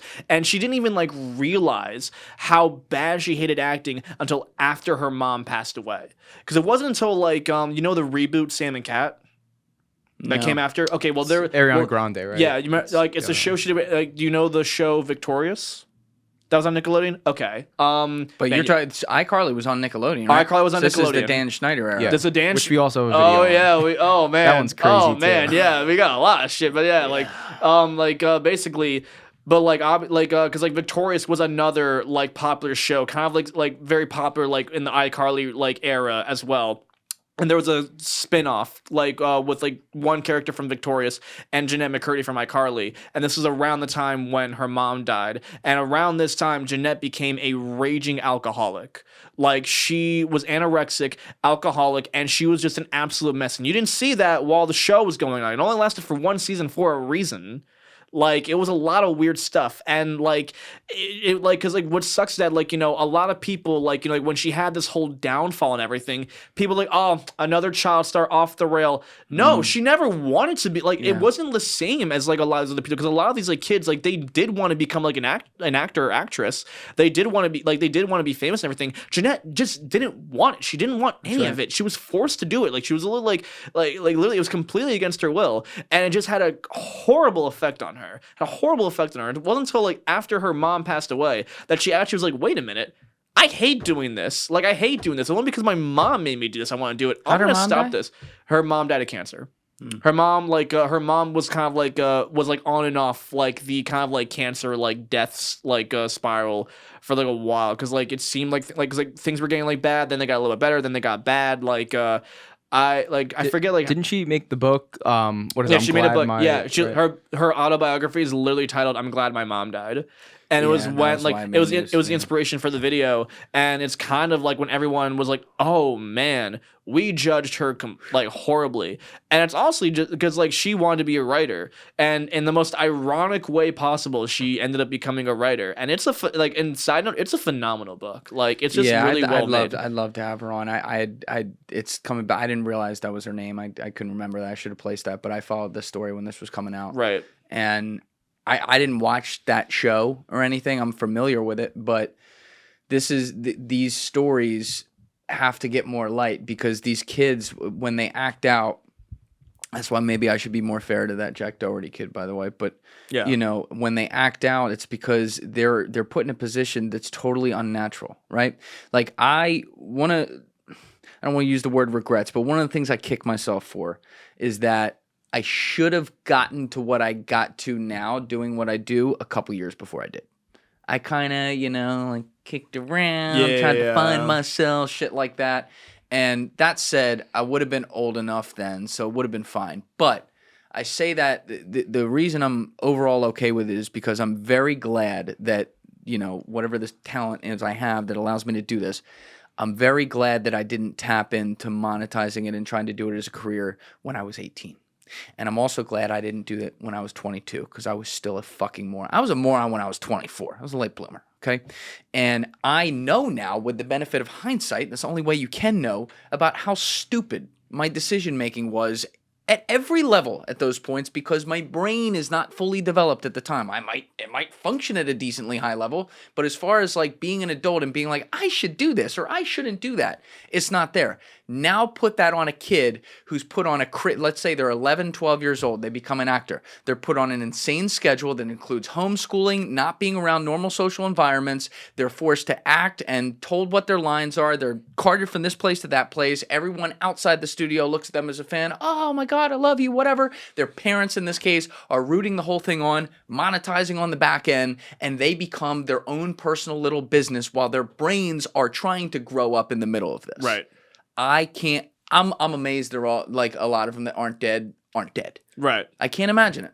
No, seriously, because like that essentially like with Jennette McCurdy, the mom basically like just made that her full-time job, like that, because I also like add to the pressure of it because like Jennette, like, you know, unlike a lot of these like child actors who kind of like come from like really good homes, like Jennette came from absolute shit, like absolute fucking shit, like literally like house is like a mess. They're in like the absolute gutters of California, like seriously. So it put more pressure to do this because like quite frankly, like, you know, her like, you know, income was like the main income for the family at that point. You know what I mean? She had multiple siblings, had like a dad, you know, who was like having trouble finding work. The mom didn't do like jack shit other than like, you know, basically exploit her kid. Like, so that kind of like added to the pressure of like having to do this job. It's so fucked up. Because like, again, like, you know, you're like making like, you know, your kids your business on one, like, honestly, it's just like no matter like under any context, that's just weird. Regardless, you know what I mean? So weird. It's so weird, like no matter what context it is.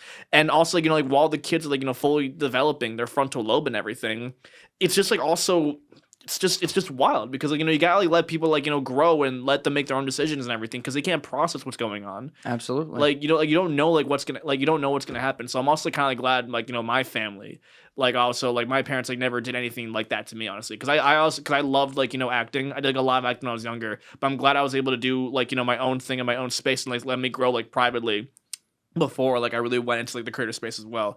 You mentioned kind of like that's great. You're glad that, like, you know, you didn't start like out super young. Like I remember like I started doing content when I was like 19, and if you like look at my TikToks, man, like there's a lot of fucked up shit on there, man. I wouldn't like, have wanted to do that. Yeah, like not like that bad, not like stuff that like, you know, is like completely awful, but like, you know, I cringe like so bad at like all my old jokes, man. Like I cringe at it so bad. Join the club. Yeah. You just did it publicly. That's the difference. Yeah. So I'm gonna have to live with that, but like, you know, it's fine. But like, you did acting when you were younger though? Yeah, I did, like, not like anything professional. I did like a lot of like theater when I was like younger. Like I was Very like cool. I was kind of like I was like a theater kid per se, but I did like theater because it was like I was the cool theater guy. Yeah, I was the cool, yeah. I smoked weed and drank. Yeah. Oh my god. Yeah, like literally like but yeah, I did like theater when I was like younger because like it was kind of like the only like acting outlet I really had like at the time. Cuz I always like wanted to start like a YouTube channel when I was like younger, but I never really like did it or until like any type of content until I maybe like turned like 19 cuz I just like didn't know like how to start, honestly. I just like never really like knew like how to do it or like what to do. Like I just never knew. Right. Like I always like excelled at like I loved doing like class presentations and everything like that. Like a lot of people hated those. I fucking loved doing those. I always loved going above and beyond and putting on a fucking spectacle. Like it was like literally like Spectacle, yeah. No, I'm so serious. Like I love like it was like the highlight of like my time. Like I just enjoyed doing it. I love presenting. So like I always kind of had like a feeling I wanted to do like entertainment to some extent. I just never knew like how or what I wanted to do. And even then I'm still like trying to figure shit out. Like I still I do like a lot of this YouTube stuff. Like this could all change in like a year. Like you watch like my content, I have an identity crisis like every fucking month. Like it is like so. We were just talking about it on the way on here. That's No, seriously, we were like literally like we were literally like talking about all the different stuff like to possibly do. Like I am constantly trying to like do different things like all the time. Well, the one thing, and that's great. Yeah. Like, because obviously you're a multi-talented guy. It's coming through in a lot of different ways. But like,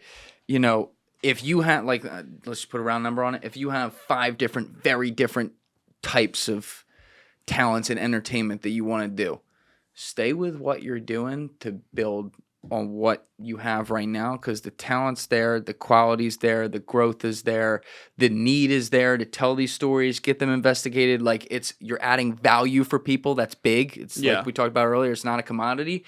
And then let that be able to branch off to where you have the options to do all these other things. Like if I could go back to when I was 23, 24, where you are, and even look at before I figured this stuff out and look at all the things I did, I would have said, just focus on one thing. You know what I mean? Right. Like, that's be really great with one thing before you branch off. Right. That's Absolutely a good right. point too. That's a very good point. That's also like what we're trying to do. Obviously, I don't like want to switch things up like too radically. Obviously, you know what I mean. Like I'm trying to like obviously stick like with like what I'm good at right now, and obviously you know like capitalize like what we're going, because like it's still like a good thing we got going on. You know what I mean? Yes. We're less than 12 months into long form. Yeah. Like, And you're killing, which new. is crazy because the numbers are insane and the quality's insane. So that's great. And like I was saying earlier, your storytelling is what really sets you apart. The way you organize it, the scripting is phenomenal. Thank you. That's that's like the main thing we try to like. That's what like the main thing I'm like trying to like improve on. Honestly, I kind of like trying to like figure out, because I really think there's like so much like importance on like the storytelling aspect of it. Yeah. Like that really is like the essential part of it, because like the editing is like a good aspect of it, but like you know I like the good editing, but I don't really want things to be so over the top like fancy that it takes away from the storytelling or takes away from my personality in any type of way. I agree, You know what I mean? 100%. Yeah. And there's kind of a pendulum swing back towards people wanting, rather than all the retention hacks of like dopamine. 100%. Yeah. People want to be able to just sit with things more, and that's that. I think that's a good thing. But you know, speaking of people who maybe try to do too many things, you've made a bunch of videos now on MrBeast, who obviously is like the biggest YouTuber in the world and everything. You've gone back and forth on, you know, opinions vis-a-vis that. I've followed Jimmy's career now for the last probably 5 years or so. He does something very different than what I do. He's also like crazy young, you know, which is like He's nuts. a little only like 2 years older than me. Yeah. So you look at the accomplishments, you look at the talent of what he's done. It's amazing. But I do remember thinking a couple years ago, I had heard from people around him that he was miserable, that it was just too much. And I understood that because looking at it from the outside, like the guy is putting on like a fucking, you know, grand show every week, and you know, constantly having to ideate these things, you know. And I want you to get into like some of the things you found and what sent you back and forth and everything. But to me, Jimmy is an example of, especially over the last 2.5 years or so, he's gone to do a million different things and then what does that add? That adds all kinds of people into all those things. People who have problems, who talk about it around the office, people who feel like they're not taken care of, whatever. And then things slip through the cracks. And it seems like some things have slipped through the cracks. And just so you know up front, my takeaway is more like, I think Jimmy just has too much going on. And I hope he kind of realizes, like, he's already the biggest in the world. He can take a chill pill. But, you know, what even got you into looking into MrBeast deeper? Like, why was there a story there for you? So you watched it. Like, have you like how caught up are you like on everything? Because there's like a lot of shit. Well, like, let's with it. assume people out there aren't caught up. I'll give like a decent summary, because like so much. So I'm trying to like give like a good summary that's Take like your time. efficient. Good. Yeah. So like obviously like with MrBeast, like, you know, he always was kind of like seen as like the golden boy of YouTube. You know what I mean? He's the big time, like, you know, he's the hustler and he's the charitable guy. You know what I mean? Which is like, you know, essentially like what he was. Like, you know, he does like these amazing videos that are like, you know, larger than life. These crazy things like blowing up Lamborghinis and like, you know, giving away like $1 million to random people, like all these crazy things. And also at the same time, you know, does like all this charity work, right? Has all these like charities, like whether it's in the main videos, has like a whole separate like, you know, philanthropy channel, gives away money. He's literally like, you know, he gives away money like as if he just shits it out like every day for breakfast. You know what I mean? Like that's what he was. And like criticizing, like there was a point in time where like online criticizing MrBeast was essentially like taboo. So anything bad about him, you're like, how dare you? How dare you say anything? He sucks my dick every day for charity. Like he's so nice. He's so nice. Like he's so like, how dare you talk bad about him? How dare you? Like literally like anytime, because essentially like because it was like anytime anytime like anyone said like it had the smallest critiques about him, it was always like completely like met with hate. It was always met with hate because like obviously no matter how big you are, you will always get hate to some type of degree, right? Things changed a couple months ago when one of like his best friends and members of like the MrBeast crew kind of was like exposed for talking to kids, essentially. Ava Chris Tyson. Yeah, I'm gonna say Chris just because like that's how people like know. And like from what I've heard, like she does respond to Chris and goes by Chris. Like she does respond to Chris and it doesn't seem like offensive. So just try Chris in case you didn't fill it out there is now trans. Yeah, essentially, yeah. Because like obviously, like there was a sort of like slow bias against Chris because of the transition, and like there like a lot of people did not agree with it because people thought Chris was like abandoning like her kid and like a wife when like that actually like was not true. Like Chris did not like abandon his kid or her kid like in any type of way. So I'm just trying to be slippery slope here. Yeah, sorry, yeah. We're following the community guidelines as best we can. Apparently, they still respond to both. So. YouTube, Chris, like nice. There was no like actual proof Chris abandoned their kid or anything, but people like already had like a negative bias against Chris. And then like there was a bunch of stuff that came out where Chris actually was like talking and like, you know, like to like underage like kids, like one, and there was like photographic proof of Chris like meeting up in person with someone who was 16. And another person like came forward, posted the video on Twitter talking about like, yeah, like I was in a group chat with Chris and Chris would send like links to porn and send a lot of like weird, just like sexually like innuendo type of stuff. Now there is no proof that Chris did anything physically with anyone underage, so I'm just want to make sure we're completely factually accurate here. But a lot of the messages, it's more than just like one or two, it's a lot. You know what I mean? It's a lot of stuff that like when you see it and you read, you're like, that's a little uncomfortable. Yeah. So there was like a lot of videos being made on it, and it was like, because like there was just a ton of like proof, and like one of the group chats got leaked and everything, like, so people saw like all the messages. There was like a lot of weird stuff essentially. So people like, you know, they were like, that's weird. And they were like, so Jimmy, like is MrBeast's real name. People like, so like, did you know, like people like did like he know about this stuff? Like, what's the deal? Like, and so a couple days and like, you know, like a couple of days, like he was pretty silent. And, you know, in terms of like when internet drama is like sparking, that feels like an eternity. Oh yeah. You know what I mean? Like a few days feels like a few years. So eventually MrBeast posted a tweet being like, I've been made aware of like all the stuff going on with Chris. I fired Chris and I'm launching an investigation into the company, an internal investigation into the company, which was kind of like met with like, you know, some like side stuff because people like, you know, were iffy on like if Jimmy knew or not about Chris. One ex-employee or like ex like MrBeast crew member Jake the Viking tweeted that Jimmy knew, and there's another ex-worker who also did he back that up with anything? No, he just said Jimmy knew. Okay. So obviously, you know. Yeah. And he was like fired from the company, so you know it's like, you know, doesn't mean it's true, doesn't mean it's false. It's not like, yeah, there's no like proof or anything. So obviously smoke. And then, but the thing is though, is that like that was bad because this was not just like, this was like, you know, one of Jimmy's like best friends, a high member of the crew, and someone who literally worked with Jimmy ever since the channel like basically started.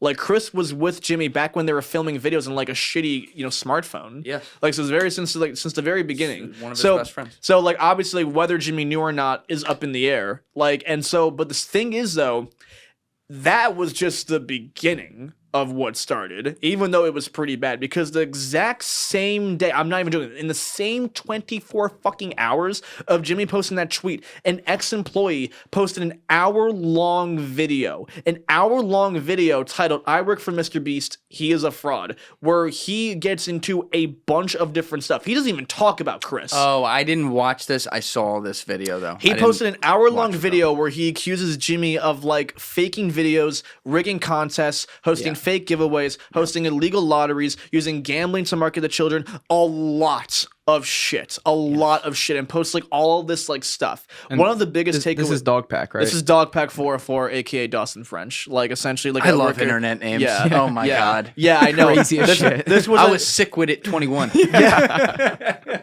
That's great. This was an employee who worked at MrBeast for 3 weeks and was fired, and essentially like he started a brand new channel, posted this video like one time, the same fucking day Jimmy posted that tweet, and this video went stupid fucking viral.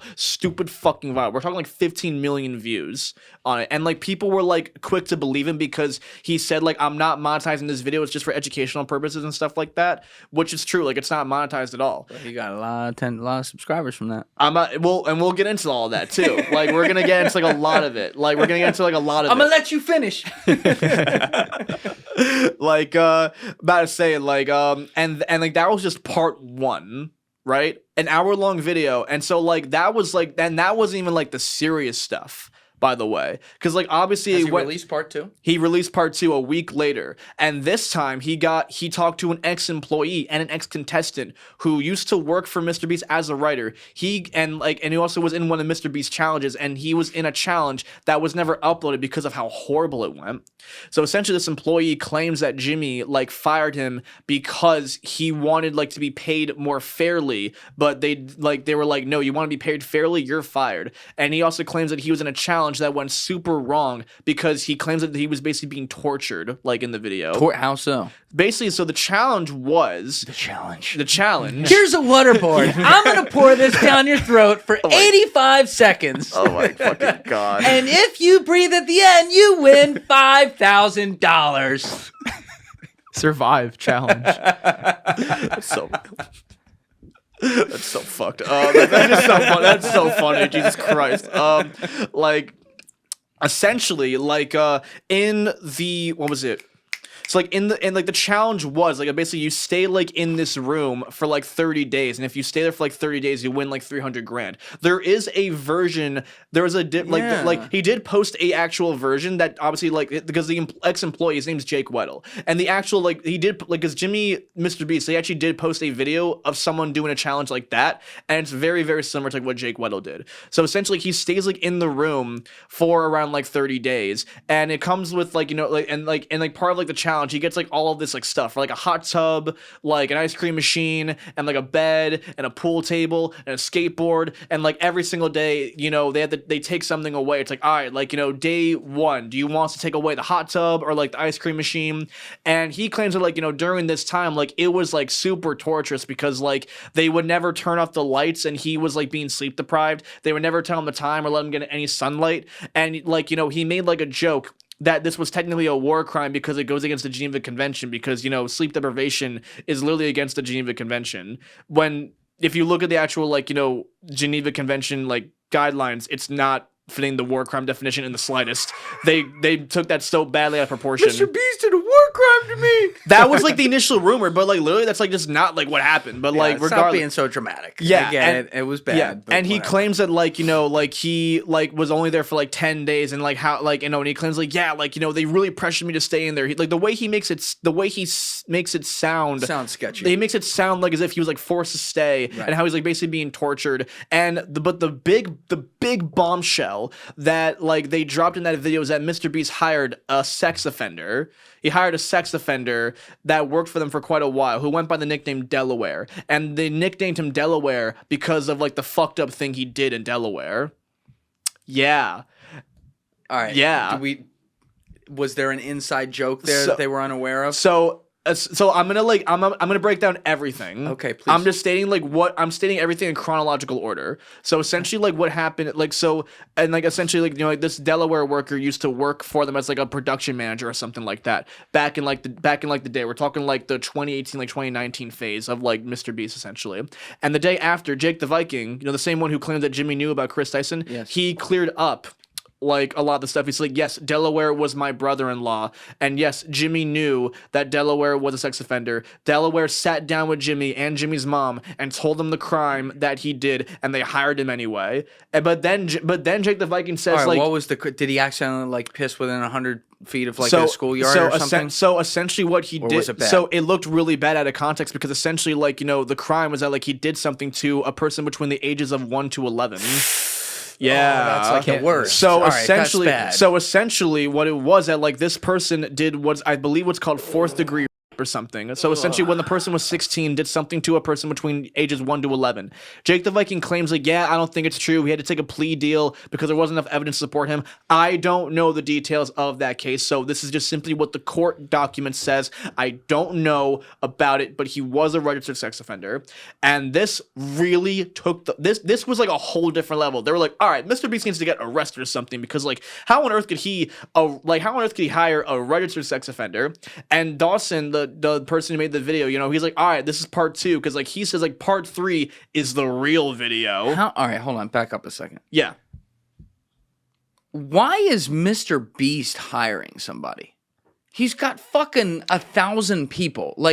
Like Jamie Dimon's not hiring the guy to be the analyst on the desk over here on 47th Street. You know what I mean? Like, how do we know that Delaware was with MrBeast and his mom? Like, even got the mom in there too? This was relatively early. This is relatively early, yeah. So like essentially this is like relatively early. So like I'm breaking down like there are explanations for a lot of this stuff essentially. So like I talk about like all like in my video too. Like there's like a lot of stuff, and essentially because like also like the proof is that like Delaware is in like some of the videos like with his face covered up because like he doesn't want like his identity to be shown and stuff like that because Miss Delaware's in like a bunch of like videos. Yeah, all of his pictures he has like a mask on, I think, right? Yeah. And so basically this took things to like a different level. They knew this. Like I'm getting to all that. Okay. But essentially like no, but Jimmy did not know. For all the people like who were like wondering, no, he didn't know Delaware was. No. Like there is a very reasonable explanation, and there is reasonable explanations for a lot of the stuff. That's good. But this is because like. And this was kind of like when the video came out, there was like a bunch, like this is like sparked a whole new friend. Like, oh my God, Jimmy knew about all this stuff. And keep in mind, while the stuff was coming out, Jimmy was dead silent, not talking about anything, which was not helping the case at all. No. And so after this, more and more shit just came out. Like every single week, something just like came out about him that was like more and more like wild. And so Dawson, Dogpack 404, he was like, oh yeah, like this is even like the real thing. Part 3 is like where the real shit goes down. It's like, oh my God, like what on earth could possibly be happening in part 3? So he says that like part 3 is where he shares cases of people who were like harassed at the company and how these were like covered up and like pushed under the rug. So part 3, like people were like waiting for a while, like because part 2 is supposed to like a week after part 1. So like when's part 3 coming out? And so he posted like part like 2.5 essentially, where he shares like he shares like 2 like higher up Beast employees that did like shady shit. He shares one who went by the name of James Warren, who was Jimmy's cousin, who was like the secret CEO of MrBeast. He's like, yeah, like they secretly hired this CEO who's extremely disgusting, and showed like screenshots of like messages about how like alleging he would like give out like cocaine and offer like strippers to like like employees. Yeah, sounds like a great guy. He's the fun guy. This one sounds okay. Yeah, harassment. That sounds awesome. Like what? Sign me an application. My God, like what are you talking about? MrBeast, the best boss ever. What are you talking about? Like, they don't do that at Wawa corporations. Like, bro, like I want to see that. But yeah, they should. They should. Yeah. Imagine they would open so many more chains. Oh my God. Yeah. But anyways, but like. And he's like, and you should like, yeah, like I can't find his exact cases, but there are like, some people named James Warren who have like, domestic abuse allegations and stuff like that. So he was like, and like obviously not because like, there's a lot of people named James Warren. It's a very like typical name. Mm-hmm. Then he shares a different story of a guy named LaCoya Hill, who he shares a lot of like text rumors and basically tells a story about how like LaCoya Hill was was accused of like assaulting like one of his like assistants or something like that. And essentially they said like they were gonna fire LaCoya, but then secretly hired him at another company, and then they fired the accuser and then hired LaCoya right back because he was so good at his job or whatever. That was a story Dogpack shares essentially. Okay. And then after that, there was like so much more stuff. There was like accusations of like God, where do I even start? Like, oh my God, like that's just like 60-70% of like all the accusations. Because there's another YouTuber named Rosanna Pansino who like always like hated MrBeast, and she also like That's a bad start. yeah, it's a bad start because like she accused Jimmy of like being screwed over like in like a video, and people also hated on her initially because of like the bias in MrBeast's favor initially. He was the golden boy of YouTube, so they were like, how dare you accuse MrBeast of faking his video and like like rigging the results to have you be in a lower place. Like, what's wrong with you? You have low views right now. You're cloud chasing. Yeah. And so essentially, she kind of was like always like looking for like a reason to kind of like go against him. And so MrBeast had like this show coming out on Prime called Beast Games, Which and is like brand like it's out right now. Right? it literally Yeah. it dropped like 2 days ago. Crazy, It just bro. dropped like and so around the time when the first episode was being filmed, there was a bunch of reports coming out of how people were getting like injured and like there's a ton of stuff coming out. She was sharing like stories of people like who anonymously came forward, talking about how they like broke their bones and stuff like that. And there was like what was it like here? Actually, I have to pull it up because there's so much shit like going on. Like what is it? Because I remember because once like all the stuff came out, she started working with Dogpack and Jake Weddle, and they started doing it and they together. started like and she would start dropping like weekly videos about all this new shit that came out. It became like the hottest thing to It became trash. like trashing MrBeast was profitable for like a good amount of time. So- okay. So I remember go through this, please. Yeah, so okay, yeah. She posted another video talking like revealing how he was gambling with some illegal website. Then the Lunchly stuff came out, and that remember their brand Lunchly? Oh, yeah. That got a shit ton of backlash too because he essentially dropped it at the worst timing ever.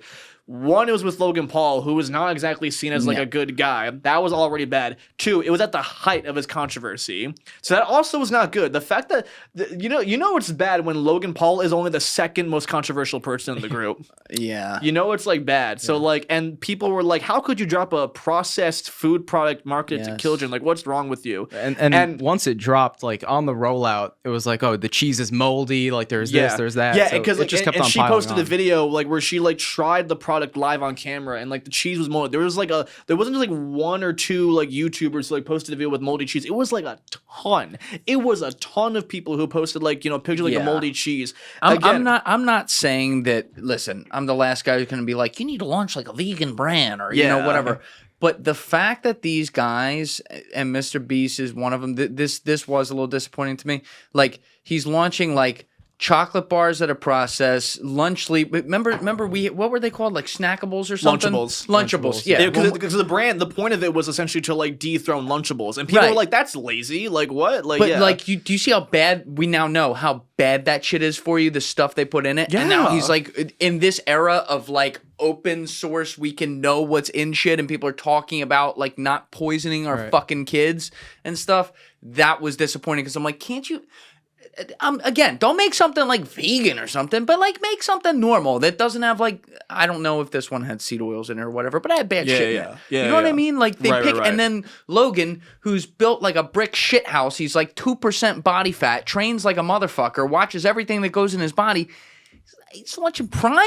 It's fucking 80 grams of sugar. Its Prime is so bad for you. It's not even crazy. It's I'm all for make your brand, make your money. Not everything needs to be the most perfect thing, but can we not make the worst stuff? That was people? that was the point too, because they were dude, you have the business skills to make something He can that's make whatever he wants. Yeah, essentially, it's you have the leverage, you have the opportunity, you have the knowledge. So that was a big accusation. It was also something that I kind of went into, especially with the moldy lunch. That's just straight up dangerous. That can make people sick. And then one of the next things that came out, this was also really bad. It was more chat, a group chat between MrBeast and Ava leaked, where they essentially sent child porn to each other. Yeah, it was like essentially like, and it's not, gotta- and it's not, and it's not, and it's not true. It's not true. I'm saying this like right now because I obviously don't, I don't want anything being taken out of context. It's not true because like one of the screenshots was like, Chris sent a picture of Ivanka Trump like topless at like when she was like only 13 years old, and like in the text, it's like, hey, look at this picture of Ivanka at 13. Now the thing, and they put, and like she posted that video like on her like YouTube channel. Now. It's not true because like doing like the tracking or whatever, Ivanka actually was like 18 at the time, but obviously it's still like a little weird because like, you know, Chris sent it thinking she was 13, so that's like why it's a little weird essentially. But this also was like really, really bad, and people were like, oh my god, it's like, because I remember Rosanna like reported him to the FBI, and so now people thought the FBI was getting involved, which they weren't. And basically I remember like what was it, the worst thing that actually made me initially change my mind too was the accusation of like child labor being used in Feastables. Now, what was this? So basically, like, I mean, I don't know like how much you know about the chocolate industry, but it's very, very fucked up. Like, essentially, Well, tell me about it. But also, I do need to point out iPhone in my hand. There's fucking little 8-year-olds right now digging cobalt in the Sudan or wherever the fuck for this right now. So we are all guilty of this in some ways. right. But how deep does this go with his knowledge of it and whatever? Right. Yeah. So essentially, like, what was it? Like, basically, like, the chocolate industry is like kind of like infamous for being extremely dark and messed up. Like Hershey and Nestle, they have been proven to use like child labor, like slave labor for their chocolate. It's how they make it so tasty and so cheap. It's like the workers are like severely underpaid. I've seen Charlie in the Chocolate Factory. And Fucked up, man. it's so fucked up. And so what happened was that like initially when MrBeast started Feastables, it had like a different recipe than it has right now. So he started like when he started like in early 2022, it was like a different brand, and they like proudly displayed on their website child labor and slave labor free. It was huge. You couldn't miss it. Seriously. The problem with the chocolate didn't taste that good in all honesty. It kind of tasted like it Is tasted this like where he did the dark chocolate after test and all it that? was yeah. Like basically like it didn't taste like good. Then around like a year ago, he changed the recipe to be completely different, and it tasted like phenomenally better. Like it tastes fucking gas. But at the same time, It was gas. at the same time, that whole child labor slaver free thing on their website kind of just was taken down at the same time, and you couldn't find anything on the website that talked about their ethical sourcing or anything like that. So people were like, hey, why'd you take that down? Why around the same time the recipe changed and also happened to taste a lot better and also happens to be a lot more highly manufactured and everything? What's the deal with that? So like and like obviously like with the chocolate industry being known to be obviously awful, like there was kind of like the accusation that he might have been using child labor. That's what initially changed my mind, because I'm like, if this is true, this is fucked up. And I'd this love to know how much he knows. Alessi, can you pull up a chart? I've never pulled this up, but it's got to exist. MrBeast subscriber growth by year chart. Oh, it's like it's insane. I want to make a point here, but I want to see this chart just to see. Yeah, it's going to put a real visual on it. Yeah, real quick. So obviously he exploded, but yeah, let's see if we can get it on. How about that third one right there? Actually, if you really want to see it, go. He actually has a website where he like really like shows like stats. Go to viewstats.com. Okay. It's actually his own website where he like where you see like crazy analytics for any YouTube channel. You search up viewstats.com. Yeah. It's actually his own. Yeah. Okay. That one. All right. So go to subs. Hit subs. Yeah. Go max. Go max. Click on max. Yep. Perfect. And then like is that subs right there? Click subscribers. It's right next to views. Oh, those are views. Yeah. Perfect. Cool. So yeah, you can like follow the little thing. Yeah. See. All right. So this doesn't even go as far back as I want, but go all the way back to 2022 right there. Just scroll on that. Okay. All right, 86 million. Yeah, so he already has 86 at December 2021. Basically, he was at, I want to say, like 5 million in 2019, something like that. It was. I think like 2018. I think like 10 million 2019. Okay, either way, I think he was in like the 10 to like 20 million range in 2019. Yeah, because I remember 2020 was when he broke 50 million. 2018, he's in that 5-ish range or something. And the guy had been doing a channel since like 2013 when he was young and saying, I'm going to say Logan Paul $200,000, Logan Paul. Right. and just slowly grew and all that. But you see how this chart, even the one we're looking at right here, real fast, just go with that on 5. Thank you, Right. Leslie. You see how it's got that exponential curve. Right. And before that, it was even, if you pulled in before that, it's even way worse because we're starting at 86 million right here. Now we can pull off that or less. Point is, as things like this happen, and again, we already made the point earlier about how young you are and like you're coming into this, your brain's not developed, and you're like, I just want to be the biggest thing. I want to be the biggest thing. As these things start happening, what begins as you and your 2 buddies, with your mom making dinner in the house, suddenly gets big. The money starts adding up. You're reinvesting it into the content, but then your brand, your personal brand, if you will, gets so big that the same thing happens to every fucking person. Right. And when that door knocks, it's 2 types of people to walk in: suits and lawyer suits. Okay? The suits walk in and tell you how you're going to monetize everything and how you're not getting everything you should right now and you deserve much more, and here's how we're going to do it. We'll take care of this because this is what we know. They say a lot of terms that you don't fucking understand, especially if you're a creative and you're like, all right, buddy, sounds good. The lawyers come in and they say, you need to protect yourself against this and this and this. You realize that you're open up to risk right here. And it's fucking gibberish. And all the while, his goals remain the same. I got to make the next video. I got to come up with the next idea. My brain's all over here. I relate to this, right? That everything can get lost in the fold, and then the faster you move and the faster you grow and the faster your company grows, the more of those come in to your room and suddenly become the brand. So when we talk about MrBeast, for example, going quiet or whatever after some of these things happening, I have no doubt he wanted to come out and say whatever he wanted. Right. But he had 100, 200, 500 people around him going, Jimmy, this is exactly what you're going to do. Shut the fuck up and listen. Yeah, that's exactly what happened. Because like essentially like with the context like of everything, because there also was like, because like every single week he was getting like a new like allegation, a new thing going against him, and because like he was so silent, it was so bad. Like this was really affecting like his entire like channel and business and everything. Like this was like a fucking nightmare.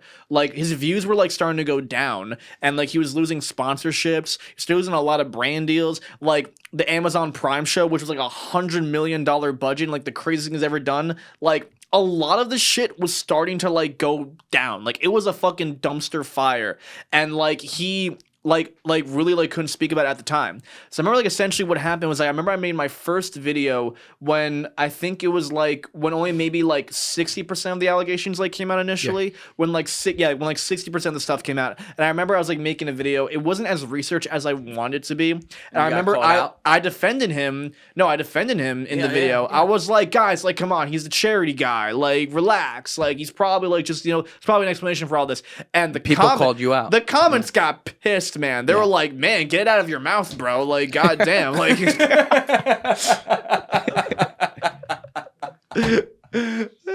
you got like these subtle jokes that come up. I'm not ready for them. Thank you. But that was good. I try. Like people, like they were really like they were. This was 4 months ago. This video. was 4 months ago. Yeah. Damn, that's crazy. Like 4 months ago, that video came out, and I remember like the comments were like mad negative, and like I remember like because like it's different if it's like divided comments, right? But like if like almost if it's like 90% of the comments, then like I take it more as like criticism rather than like like hate. You know what I'm saying? So I genuinely try to like listen to like what the people try to say, and I was like, maybe I was like a little biased. I'm gonna like look more into this, and I kind of like had that like in my mind, like maybe there was like something going on. So I did like more. I like rewatched the videos. I did like a lot more research, and more stuff just kept coming out. Because like I said, this is only when 60% of the stuff came out. By the time I made my video, like 90 to like 95% of the shit like came out, and now there was like more stuff that was like even worse. 'Cause like the child labor, like the chocolate one, like that accusation, like that was before like, or that was like after like my video came out. So that was like what really like made me change my mind, because I was like, if that's true,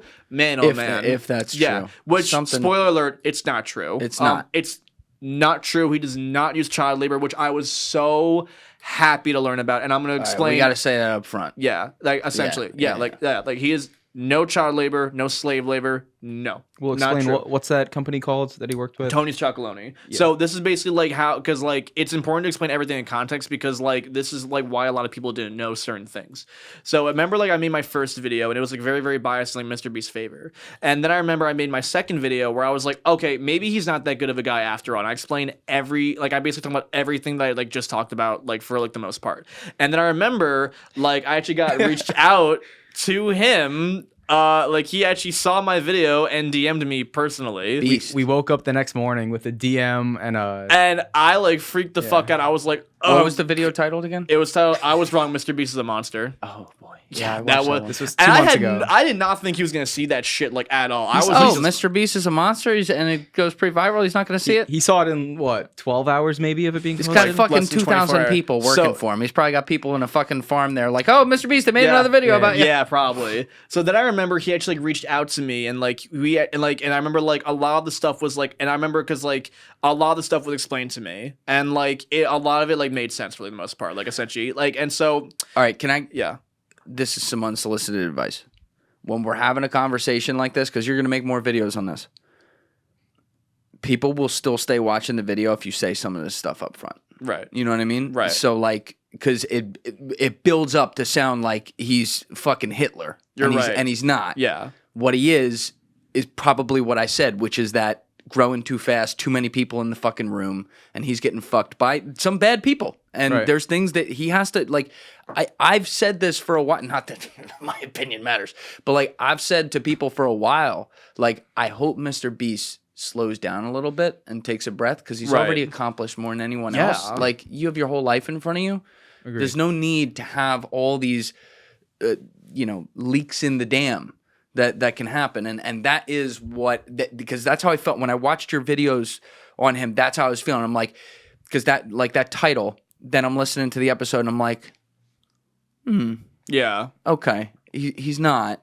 There's just some careless errors here. You're right. No, you're totally right. Like I was explaining because like I like to explain things like in context because it kind of like helps give like my point of view. But like you're totally right. Like I like up front, like basically like a lot of like most of the stuff is like not true. Like a lot of the things that like Dogpack made in the video, a lot of the stuff Rosanna said, like the child porn, the child the child labor, like the videos being faked, like the Jake Weddle stuff, like the sex offender, like him knowing about the sex offender, like that's just not true. It's not true. It was debunked, like essentially, which basically only leaves like illegal lotteries and like some things that are kind of in the gray area. Yeah, which, and the scope of things. Yes. Yes. And I listen to that, and that seems to have good evidence. And it's like, again, you're moving too fast that you cut these little corners, and you don't think anything of it when you do it, and then you do it like 5 times, you can't do that. Because it turns out, like, and I was like very, very happy to learn that like most of it, like that, like 99% of the stuff was just not true, and I was like, oh, thank God. Like, cause like I'm like, what? Cause I actually was like, cause Feastables, like they don't use child labor. They do the exact opposite. They're actually trying to beat like child like labor and slavery, which is what they're partnered with. They work with Tony's Chocolonely. Do you know that chocolate brand at all? No. If you walked into a Walmart or a Target, you would see it like in the same aisles like Hershey's. They're a brand that was specifically designed to combat the exploitation in the chocolate industry, and they're phenomenal. They do a phenomenal job at it, and they taste really fucking good. It's like the whole purpose of the brand. I remember like I even mentioned that in my initial video because I thought like when I thought about like the child slavery stuff, I'm like, this is a brand that's an example of like, how we can make good products without having to be fucked up about it. Turns out they actually partnered with Tony's to essentially make the sourcing like ethical and to combat the child slavery, which is like fucking amazing, honestly. Like not only is MrBeast like not bad, he's like way better than I thought. I was like, man, like it's actually like I felt so bad, and like I remember because like a lot of the other stuff was just like also like not true. Like my Soggy Cereal, a YouTuber, he did like an 1.5-hour video debunking the lies about like Dogpack. Like essentially, he like broke down like all the specific things. I can't taking this seriously. Like that was the bad start. Yeah, his name was fucking Dogpack. Because he showed the evidence for like all of the like the hardcore like receipts for like everything, just like most of the stuff not being true. Like the only things that are true was really like the illegal lotteries, like for the and what else? Like I guess it was most of the minor stuff. Yeah. Specifically, I can't remember, but like the big hitting stuff, the stuff that is like, wow, like, right? Yeah. None of that, all of that Yeah. was, there's proof that it wasn't true. For example, like Which doesn't make the other stuff okay, but still, like in Yeah. the scope of things, illegal lotteries or, distributing child porn, like this is. These are two very different things. Exactly. For example, like, Market. no, he did not know about Delaware being a sex offender because, like, essentially, like, what happened, and this is something that Dogpack kind of, like, almost intentionally did not really include, because it's exactly what you said, where he was growing so fast and kind of, like, cut corners. Essentially, what happened was that, like, around 2018, when Jimmy was just a stupid 19-year-old, this is literally what happened. He went to a local Best Buy and just hired a bunch of the employees, said, hey, you guys want a job? One of them was Delaware. And when you're 19 and you're hiring people, you don't know what background checks are. You don't know what background checks are. I didn't do background checks for Did we Aiden. not just say on the chart we were saying 2018? Yeah. Did we not literally use that example? I didn't do a backtrack on Aiden, and maybe he killed someone. I don't fucking know. Like, I haven't done background checks on any of my editors. Like, I'm completely honest. Like, I haven't done like, he's 19 years old. I'm guilty of it too. You don't literally, like most YouTubers also don't do background checks because you don't think about that. Like, you know what I mean? Like, he probably seemed like a really nice guy at the time. Seemed like a real straight shooter. Yeah. Like, cool to You me. bought crack in a 7-Eleven. What about it was a straight shooter? Like seriously, like I don't think about that. Like obviously, like no, like was it a mistake? Completely. But you gotta understand, like, he made that mistake one time. Like, it's like literally, like, it just like happens. Like, he was 19, stupid, with a lot of money. He wasn't thinking straight. He obviously learned from it. Like, making the mistake is one thing, but like he clearly like learned from it. You know what I'm saying? Like, obviously now they do background checks. You know what I mean? Yeah. And like I remember like that, and like that employee like was fired like not too long after for like, I'm pretty sure like different reasons. I don't know for sure, but essentially, no, he did not know Delaware was a sex offender at all. Like, he did not know. It's completely like blown out of proportion, and it's kind of like, and like basically because like Dogpack, essentially the main justification, like the main like verdict was that like he was a bitter employee who only worked there for 3 weeks because he was fired. He didn't like leave on his own terms. He was fired because he essentially was like a guy who had a fat ego and essentially like just did not get his way because he like tricked the company into like buying him an Apple Vision Pro.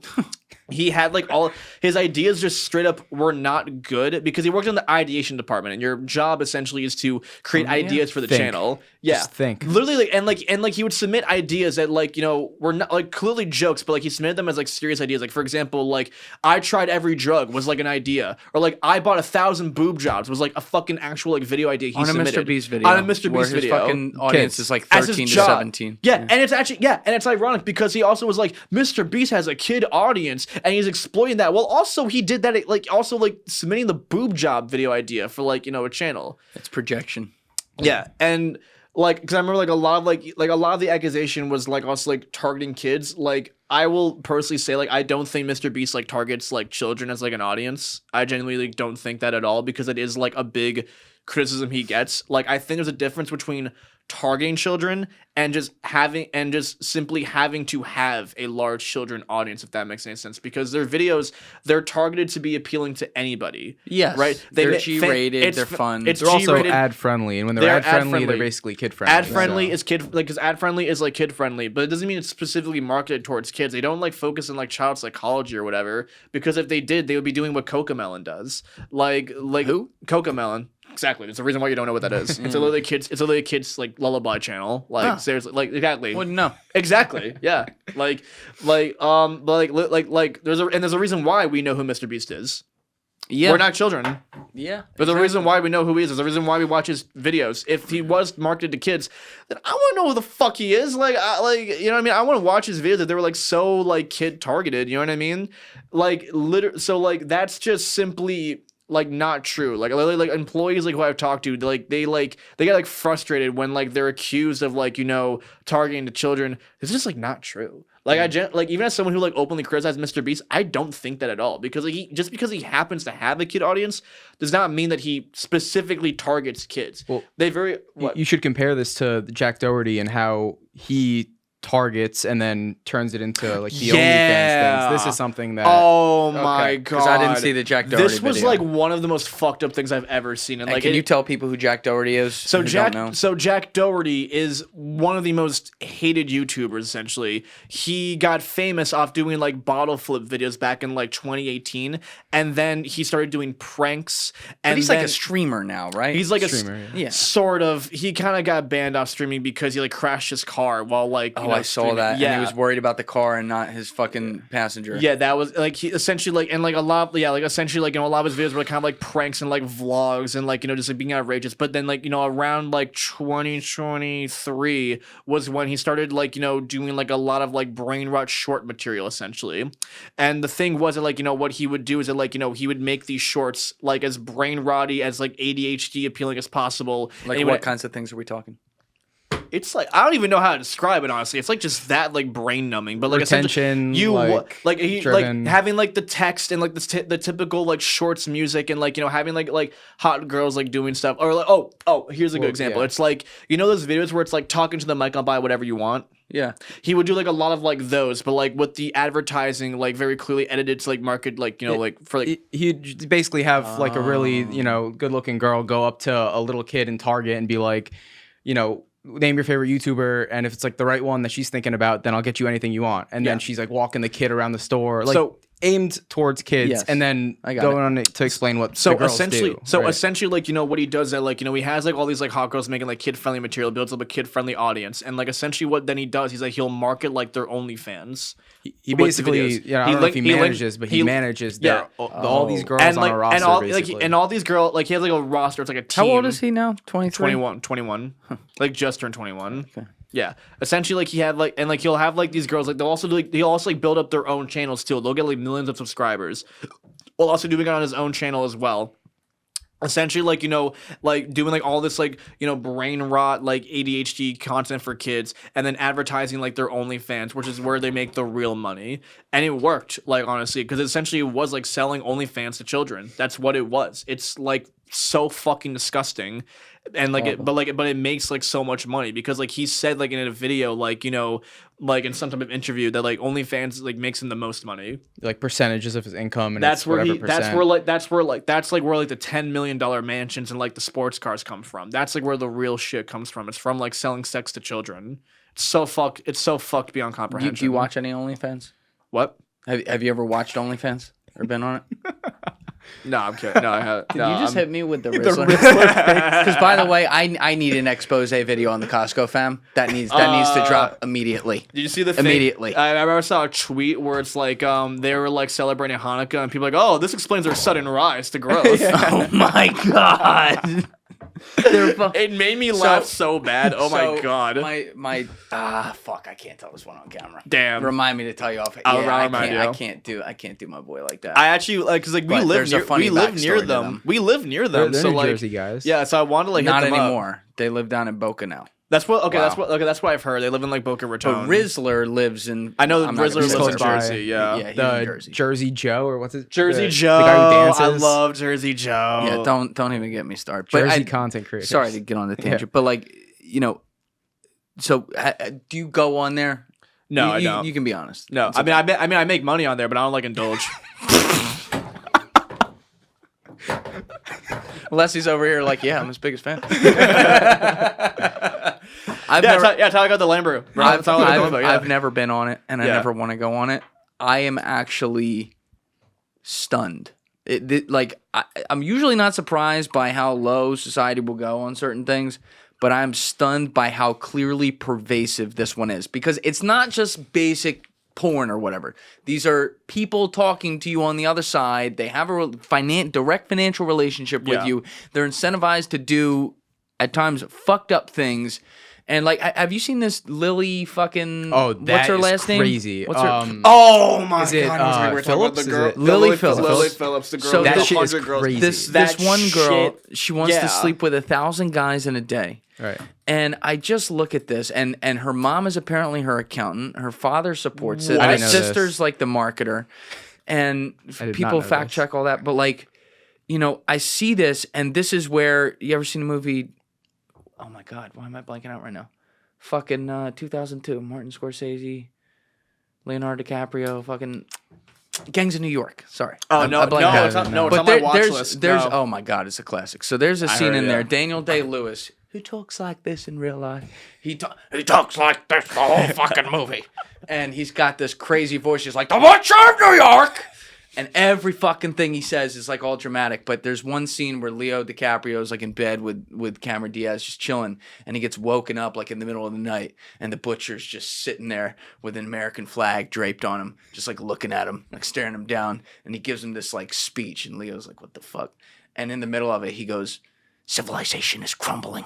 And I think about that line all the fucking time. When I see videos like this Lily fucking Phillips, I'm like, civilization's crumbling. Like something has been glitched in the matrix here, because the fact that forget that some people do I know a lot of people criticize it. I'm happy about that. A lot of people like make fun of it and are like, oh, this is fun, and are a part of the monetization of it and pushing it and allowing it to happen, to say nothing of the fact there are dudes showing up to do this. Yeah. You're going to go in there and give 3 pumps after fucking 99 dudes in front of you just did?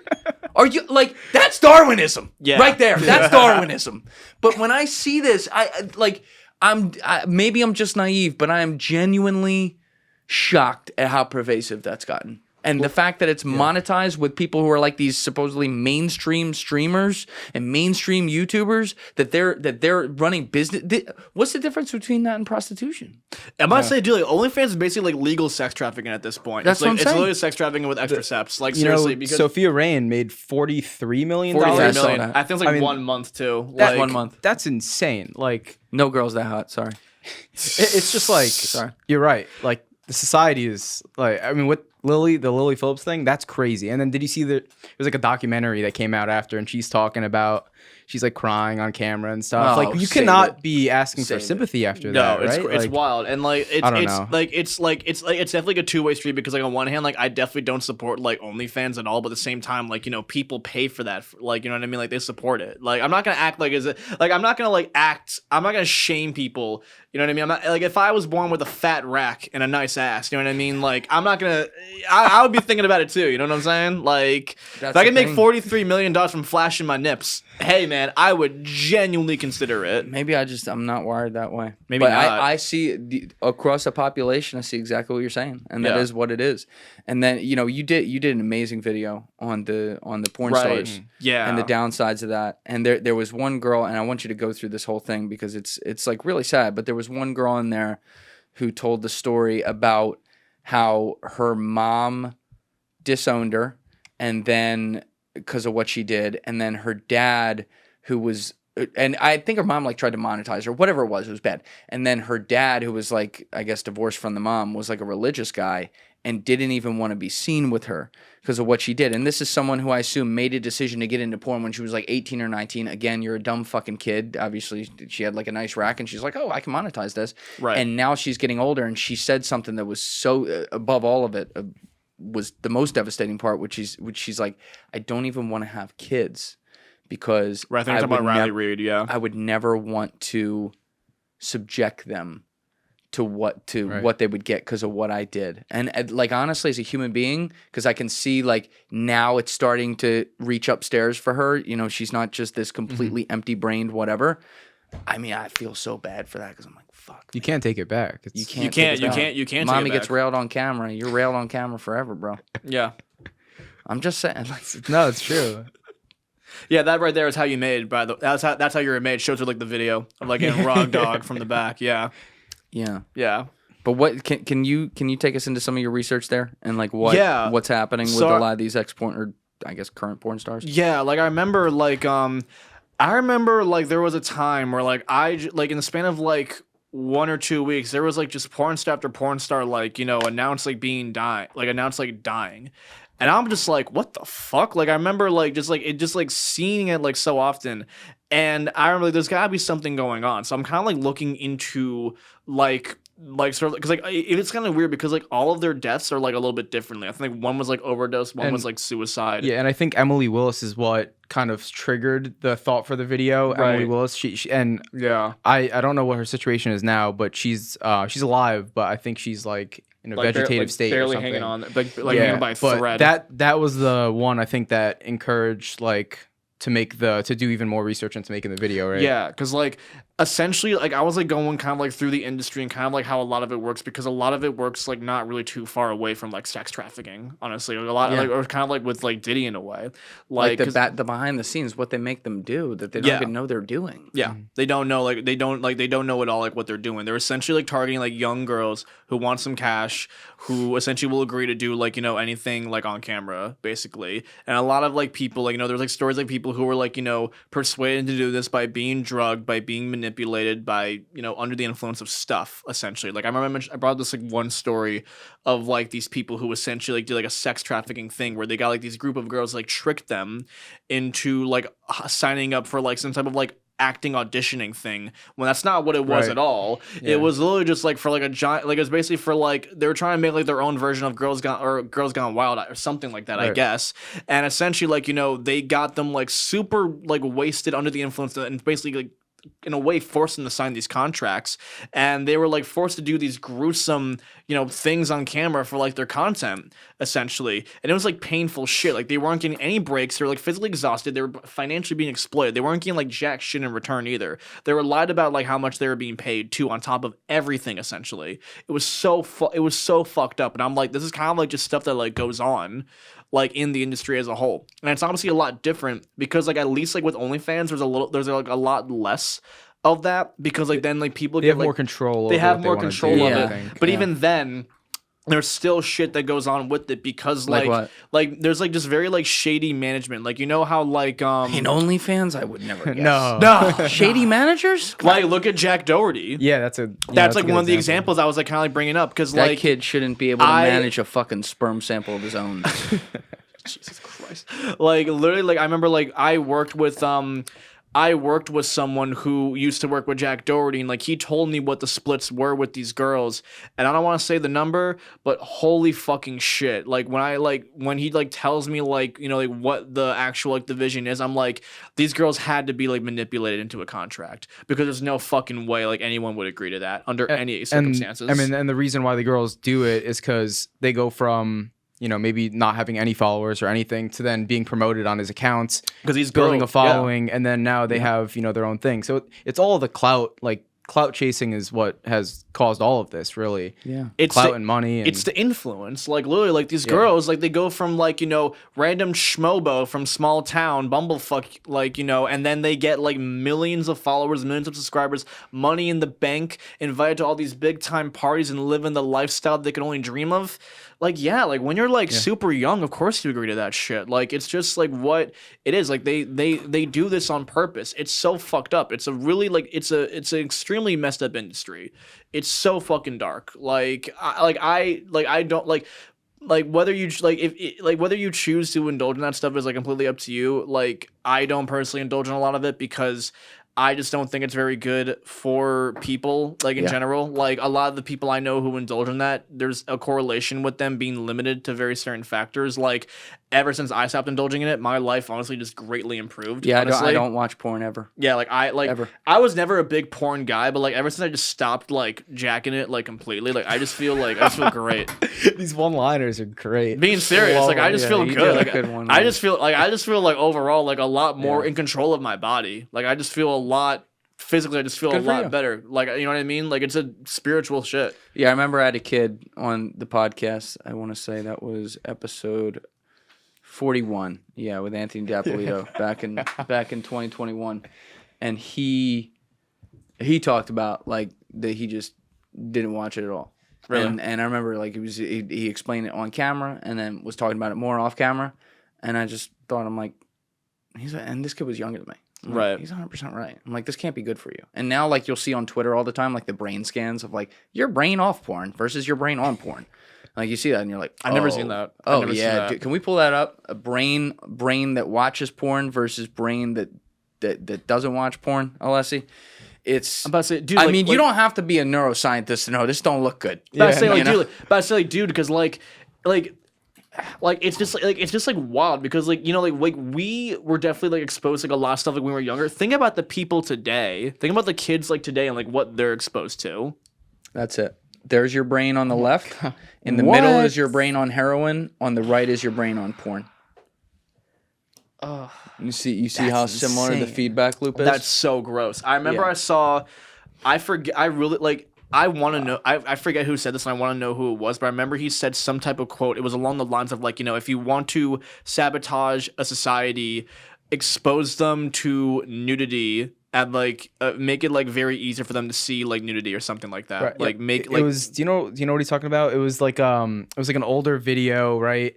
And this guy was basically like, if the devil from this early 60s. Yeah, this was on Joe Rogan with Taylor Sheridan. Okay. Yeah, this was like a viral clip where it was some old, like, exactly what you said. If the devil like wanted maybe 50s to, or whatever, then it would be this, and I think that's what he's talking about. But yeah, that video was like, and you can't even be on Twitter nowadays without seeing like, every other post. It's like CCTV, a guy getting shot in the head, run over by a bus.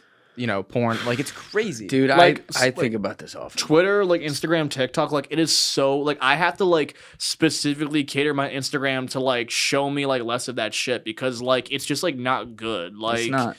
Like seriously, like the people like I know who indulge in that shit like way too much, man. Who like stroking the snake on the daily, like it's just another one. Like I got like 1,000 terms for that shit, man. Seriously, I got them on deck. He sits up at night. He's like, got in that. Like Jay-Z's writing rhymes. Bad example, but he's writing rhymes. This guy's like, oh, another one. Should be the ghostwriter. Yeah. Massaging the monkey on Brooklyn 54. Shooting. I think about it all the time with because I don't have kids yet, but when I have them in the future, especially because of the career choice I've made, that like it or not involves a level of publicity. Right. Number one, I don't want my kids anywhere near the public eye. Not even fucking close to it. They're not going to be on my Instagram. Hopefully, I find a wife who's not a public figure, who is also not on my Instagram, not known, like have my own private life. Because like they don't sign. If I haven't met my future wife yet, I don't think, right? Like she didn't sign up for what I'm doing. Right. And that means my kids also, when they're born into it, they don't sign up for what I'm doing. And the downsides of that are crazy. The second level of it is something everyone out there listening can relate to who has kids or is going to have kids or whatever, or has them at this age right now, where it's like you don't want to be the parent that doesn't let your kids do all the things that literally like everyone else does. Like you don't want them to be socially taken away, but there has to be a balance there. And hopefully enough parents will see this who have grown up with the internet themselves as they start to come up and have kids. There has to be a balance as to what your kids are exposed to online and what you let them be a part of, because the desensitization that you can get from whether it be sex, drugs, violence, war, real things that happen in the world that are horrible, that, are real, but a fucking 10-year-old doesn't need to see. Like, you can't undownload that hard drive as that builds. Right. And that is, to me, like, I'm looking forward to having kids. That's going to be great. That's the scariest part. I keep that exact same thing in mind too, because like I definitely don't want to be in like one of those like influencer couple relationships or whatever. No. That looks like hell. Like I do not want to do that at all. And like I have a lot of respect for like the celebrities who like really keep a lot of like their private life super low key, like Childish Gambino, J. Cole. I know those guys are like happy as shit because like they don't really like put like all the details on there. You know what I mean? Like, you know what I mean? Like, I was, like, just curious one day. I, like, looked up, like, like, J. Cole's, like, family or whatever. And, like, literally, like, nothing came up. And that was, like, I'm, like, impressed that someone like that keeps his shit, like, super, like, low-key. Well, think about Will Smith. By the way, shout out to the internet. And Will Smith's a good example. Yeah. Give that a second. Shout out to the internet for also not putting that out there. Yeah. But go ahead on Will Smith. No, I mean, Will Smith, that's a perfect example of, like, the opposite. Like, right. The relationship problems are out to the public. His kids look Maybe I should make a video on that, honestly. Yeah, that's a good idea. Yeah. Because, like, I remember, Patrick CC made a great video, like, talking about how, like, how Will Smith made Jaden Smith fail, something along the lines of, like, that. Because, like... great channel, by the way, if you haven't seen him. Like, we're basically a Walmart version of Patrick CC. He's our inspiration. He's really good. You're the dollar store. He's phenomenal. Like seriously, like we get like I get a lot of inspiration from him. He's the fucking goat, honestly. But like he made a great video about it. Like because like Will Smith was definitely one of those people who really like. He really kind of like forced his kids to like really succeed in that type of industry because I think like he really wanted like that ideal image, right? A successful superstar family where everyone is dominating everything. He's the movie star. His wife is like an entrepreneur and bald, and his kid also is like a superstar, like, you know, musician. And yeah. I wasn't ready. She could be, you know, he wakes up, he looks at her reflection in the bald hair. My wife's name out your mouth. Dude, he probably looks like he's like when he probably needs to shave. He's like, honey, turn around. Oh, yeah. There we go. Continue. But like, yeah, he basically wanted like, you know, that superstar like successful image, like, you know, of like everyone in the family being successful. And like in a way it kind of like did work because like, you know, Jaden Smith and Willow Smith, they are like successful people. And not gonna lie, Jaden Smith makes some fire music. I'm like, as like a hip hop head, I love his shit. Like I'm so like, he had a like his 2017 to 2019 run, phenomenal. Seriously. Listen, Willow's talented as hell. Her new album is actually like super good. Willow is unbelievably talented. Willow Smith had like one good song and like a lot of I whip my hair back and forth. That one. That was her? That was her? That wasn't the one. That wasn't the one I was thinking of, but yeah, that was one of them. You know, was that even her? You know, was that no, that one? was. You know, they deleted the music video for that, right? I think she was like so embarrassed of it. They like deleted the music video. Internet lives forever. But it's just like proof that like, you know, she was like 12 when that song came out or some shit. That's crazy. Like literally, because I remember like her new stuff is like super good now. But like, dude, like those guys, like they had like a lot of like issues like behind the scenes. Like, you know, a lot of people really shouldn't like, you know, suffer from. Yeah. You know what I mean? Like, I don't want to talk on anyone's like behalf over here, but at the same time, like, you know, that's just not really something like, you know, a lot of people really should be doing to try and force their family into. You know what I mean? Right. Like, I understand Will Smith obviously wants like, you know, what's best for his children and wants like best for like, you know, his family and everything like that.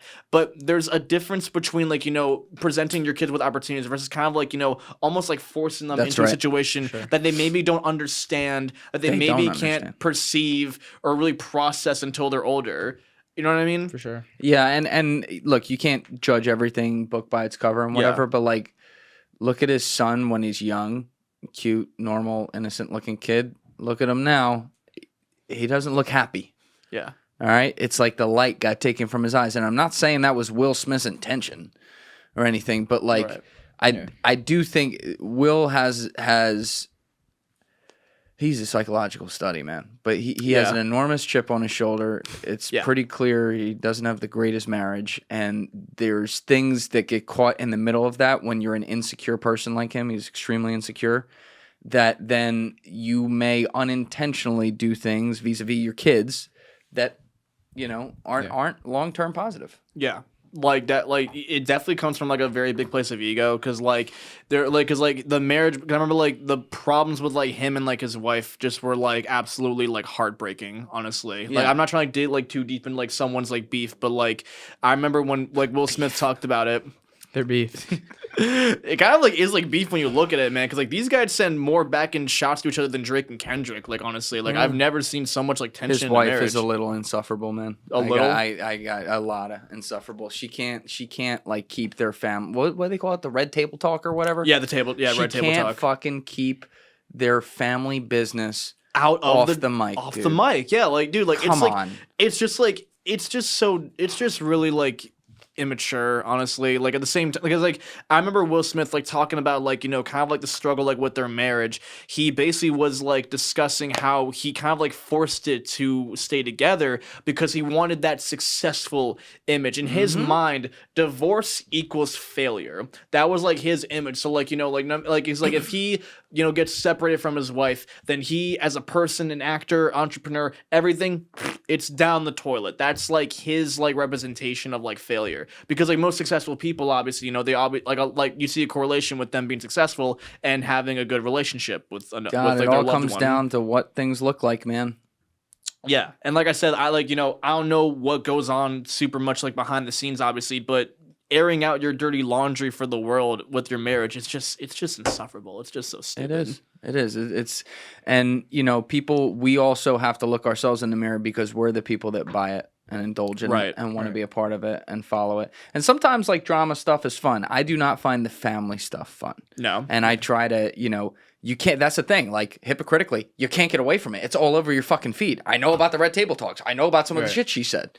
But there's something about that like makes me feel like, oh, why am I even listening to that? You know what I mean? Like, let this man and this woman handle their marriage behind closed doors. It's not my business. Yeah. But something about the internet has made it our business. And you talk about all these people who are getting on OnlyFans and they're looking for clout. That keeps coming up today.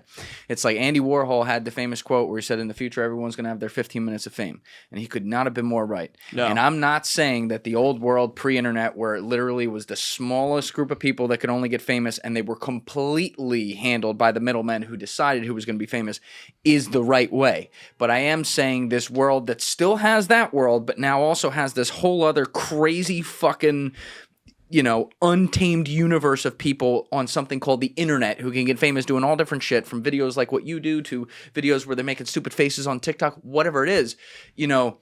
We have now incentivized this culture where people, they want it. And they crave to be a part. There's a type of person that wants to go out to LA, and it's not that they just want to have 1 million followers and make money on it and be famous and get a lot of pussy or whatever. It's like they want to be a part of the drama that comes with it. They'll tell you they don't. But I always say this, and this is my own like subjective whatever. It's not like in the Merriam-Webster's dictionary, but there's two things that are different to me: famous and fame. Yeah. Everybody, I've heard good psychological studies on this. Everybody secretly wants to be famous. But to me, being famous, this is how I define it, is being known for doing something that people respect in a significant way that they value, right? And that's a convoluted way of putting it. But like, I always wanted people, like whatever I did, people to be like, oh, Julian Dorey does that. He's good at that, right? So I want that. Yeah.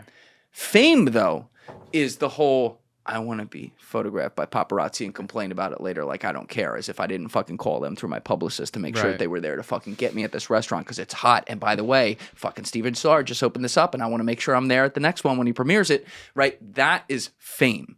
And there is an enormous group of people that I'm not a part of that they want that. And they crave it, and they live on that drama. They'll do anything for that attention. And when they get it, not only is it never enough, it actually makes them more miserable. It's like heroin.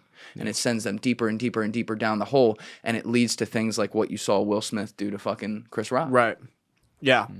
I think it's actually interesting you say that, because it kind of like, I have like a similar concept in terms of like the social media aspect, because to me, there is a big difference between content creators and clout chasers. Oh, yeah. I specifically because like there is a very, very huge difference between it, because like content creators, like you make videos and obviously like it's okay to have the intention to have it go viral. That's completely fine. But when you make content, you make it authentic to yourself and you make it with intention for something, whether you want to make someone laugh, whether you just want to talk about something you're interested in, whether you just like want to like, share it with your friends or whatever. There is an intention with it that is also tied to, maybe hopefully getting some type of views. But at the end of the day, it stays authentic to you and you make it with passion to some degree. Clout chasers, the intention is only to get the views. That is the only goal and the intention. It's just to get the views and the attention and make those numbers go up, those juicy, sucky numbers up by any fucking means.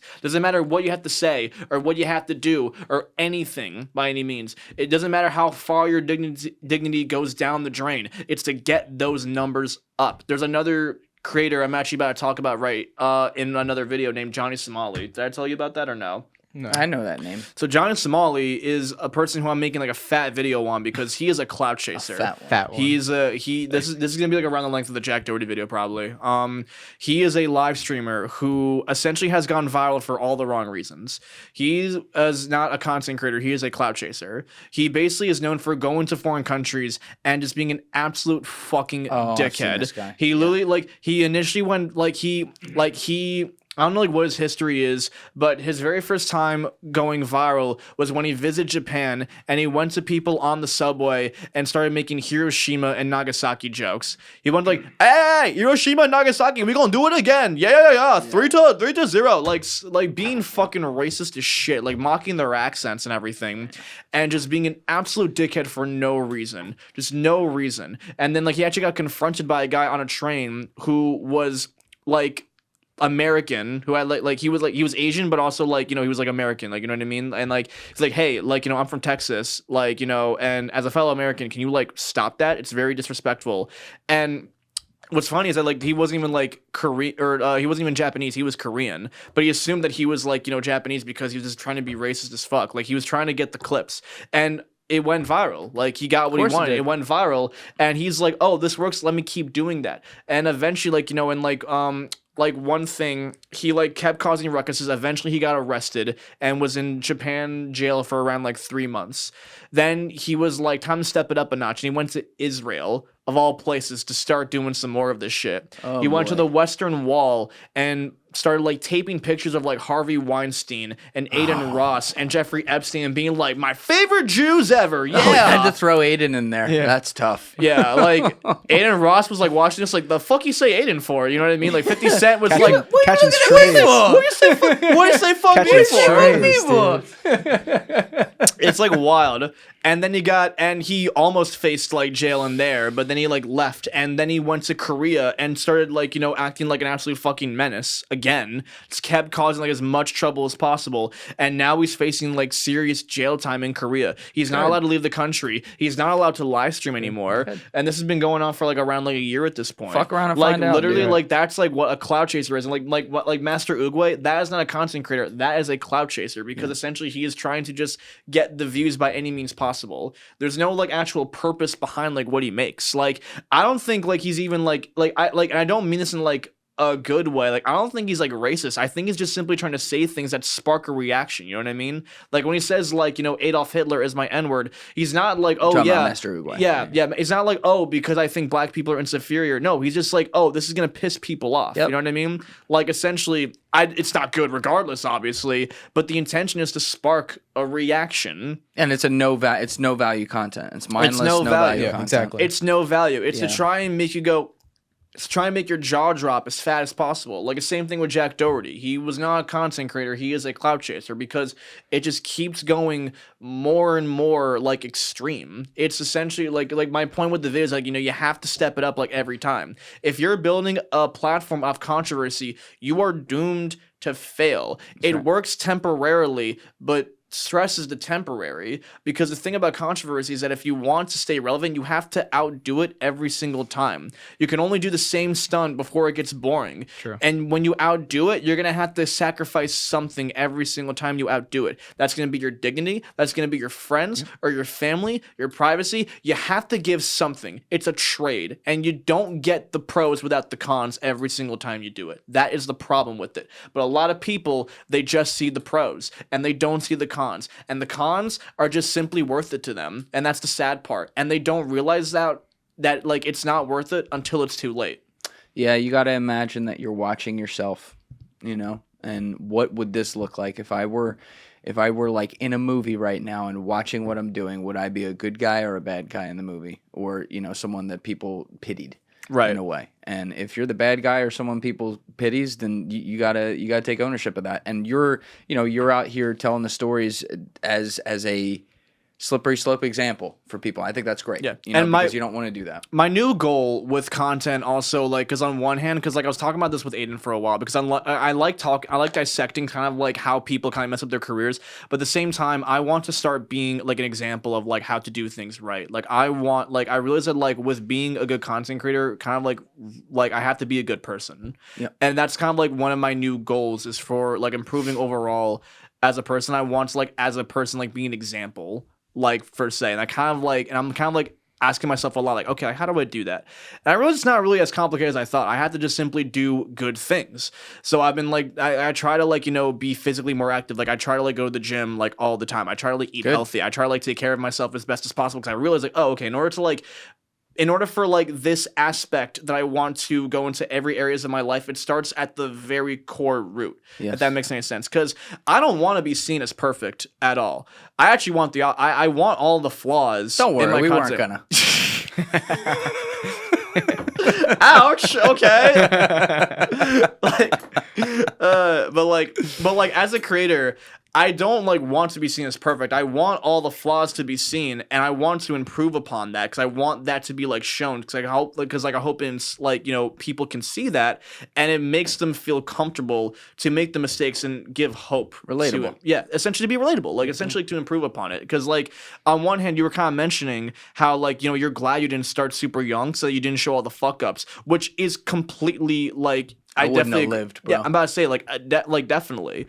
Like I like also like I'm also glad that I didn't start when I was like also like 15 and my my pubes were just starting to grow hair. Like I'm super glad that like I start because like I do get like a little like insecure sometimes. A similar thing you mentioned earlier where I'm like, man, like I wish I started earlier. Like if I started like 5 years beforehand, man, I would have been like so much more ahead. Cause it's so easy to see the Jack Dohertys and the Aiden Rosses and the Kai Cenats who are making fuck you generational money before even like, turning like 25. Right. It's so easy to look at that and get insecure. But at the same time, you have to understand that like, they may like also think a lot of the same things when they get older. There's going to be a very good chance that when they turn 30, they're going to be saying like, man, I wish I did things this and this. Like, maybe, and like, not to say they're going to regret their entire life. Well, Jack Doherty might, but like, like, so like but like people, but like a lot of like the Kai Cenats, there's a very good chance that, they may turn 30 and they're going to like definitely like, think like, man, like, I wish I lived a little bit more privately. Yeah. Not to say like what he's doing is wrong. I have a lot of respect for Kai Cenat. Yeah, I think he's hilarious. I kind of from the Kai, outside, and I don't like a lot of streamers. I kind of like Kai. I like Kai. He's funny. He's so he funny. seems a lot more genuine. for sure. Yeah. Exactly, that's what he is. Yeah. Like, he is. and maybe he regrets that his life isn't as private in the future, like you said. Yeah. I'm not saying he doesn't do things possible. wrong. Not to say But- he's a bad exactly. person by any Yeah. means. He is I think he's extremely funny and he is authentic. I like people like Kai because like it's kind of cool to see people just go viral for being themselves, honestly. He works hard. He deserves every dollar he made. Like he really, really like puts on people. Like he really acts like with intention, which I think is like good. yeah. Where someone like with Aiden Ross, I'm a little bit more iffy on because like of what they've done like to get the clout. Because at the same time, I was never really a fan of like how he like promoted like all these OnlyFans girls or did like all this gambling on Yeah. stream, which kind of like makes me like I don't think he's a bad person, but at the same time like Have you talked to him about that? have I talked to him? About that? No, I haven't. Maybe. Like, I don't know. Like, it's not like someone I really did like a huge deep dive into because like I don't really watch like a lot of his stuff. And as a Jew, not gonna lie, it does get a little annoying to see him like act like as if he's like the token Jew when like he is like not like he doesn't represent Jews at all. I'm gonna be completely honest here. Like he does not represent us. Like I don't know like where he's coming from with like all this like shit. Like I'm like when he gets on like Sneako's stream or whatever, on behalf of the Jews, like I don't know. I'm like who the fuck? Like who's Send Ben Shapiro. yeah? Send somebody else. Take Ben Shapiro. I'm like bro, with the second overall pick in the racetrack. I'm about to say we at the Jewish delegation trade away Aiden Ross. Who sent him? Come on, I mean, a lot of saying like and like a lot of like anti-Semitic Twitter like uses like him as an example like all the bad stereotypes. Like the only stereotype of being Jewish he is just rich. Like that's it, man. He's not really a lot of other things, bro. This guy like he didn't like I'm not. he Yeah. didn't go to Hebrew school. He didn't have a bar mitzvah from what I know. Like and like listen, like I don't have a problem with you like not getting involved in all that stuff. But the fact that he acts like as if he like represents the community sometimes gets a little like annoying, not gonna lie. I don't think he's a bad person. I really, really don't. I don't like want to like trash Aiden Ross or anything like that. But it does get a like the only like it's just like it just is like frustrating for someone to act like they speak on behalf of the community when you're not really as much involved into the core roots of it as you really should be if you are going to speak on behalf of it. You know what I mean? Like I don't speak on behalf of the Jewish people either, but I am a member. I'm glad. he's a member.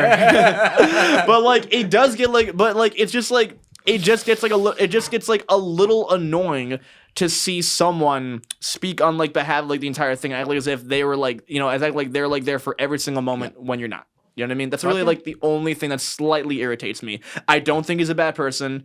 He's probably a very, very nice guy with good intentions. It just gets a little annoying. That's really it. It's Blanko, dude. We covered a lot of ground today. We did, This yeah. was good. We have to do a Patreon episode right now on our boy Luigi Mangione. So we'll do that real quick. But Yeah. this has been awesome. Your videos, as I said, are amazing, and we'll have your channel linked down below as well as your IG. Yeah. And Aiden will make sure we put down yours as well. Thank you for putting this together, course. brother. Damn. But we'll have to do Thanks this. for having us, man. Of course, we'll have to do this again at some point as you're making Hell, more videos yes. and doing some things. But love to see young guys from Jersey doing their thing, and we'll do always it. put that on here. Yeah, dude, love what you're doing, man. Thank you. You're Honestly, good killing for it, you. man. Thank For you. real. I appreciate Likewise, that. man. You are crushing it. We're trying. But anyway, we'll do one on Luigi right now. Everybody else, you know what it is. Give it a thought. Get back to me. Peace. Thank you guys for watching the episode. Before you leave, please be sure to hit that subscribe button and smash that like button on the video. It's a huge help. And also, if you're over on Instagram, be sure to follow the show at Julian Dorey Podcast, or also on my personal page at Julian D. Dorey. Both links are in the description below. Finally, if you'd like to catch up on our latest episodes, use the Julian Dorey Podcast playlist link in the description below. Thank you.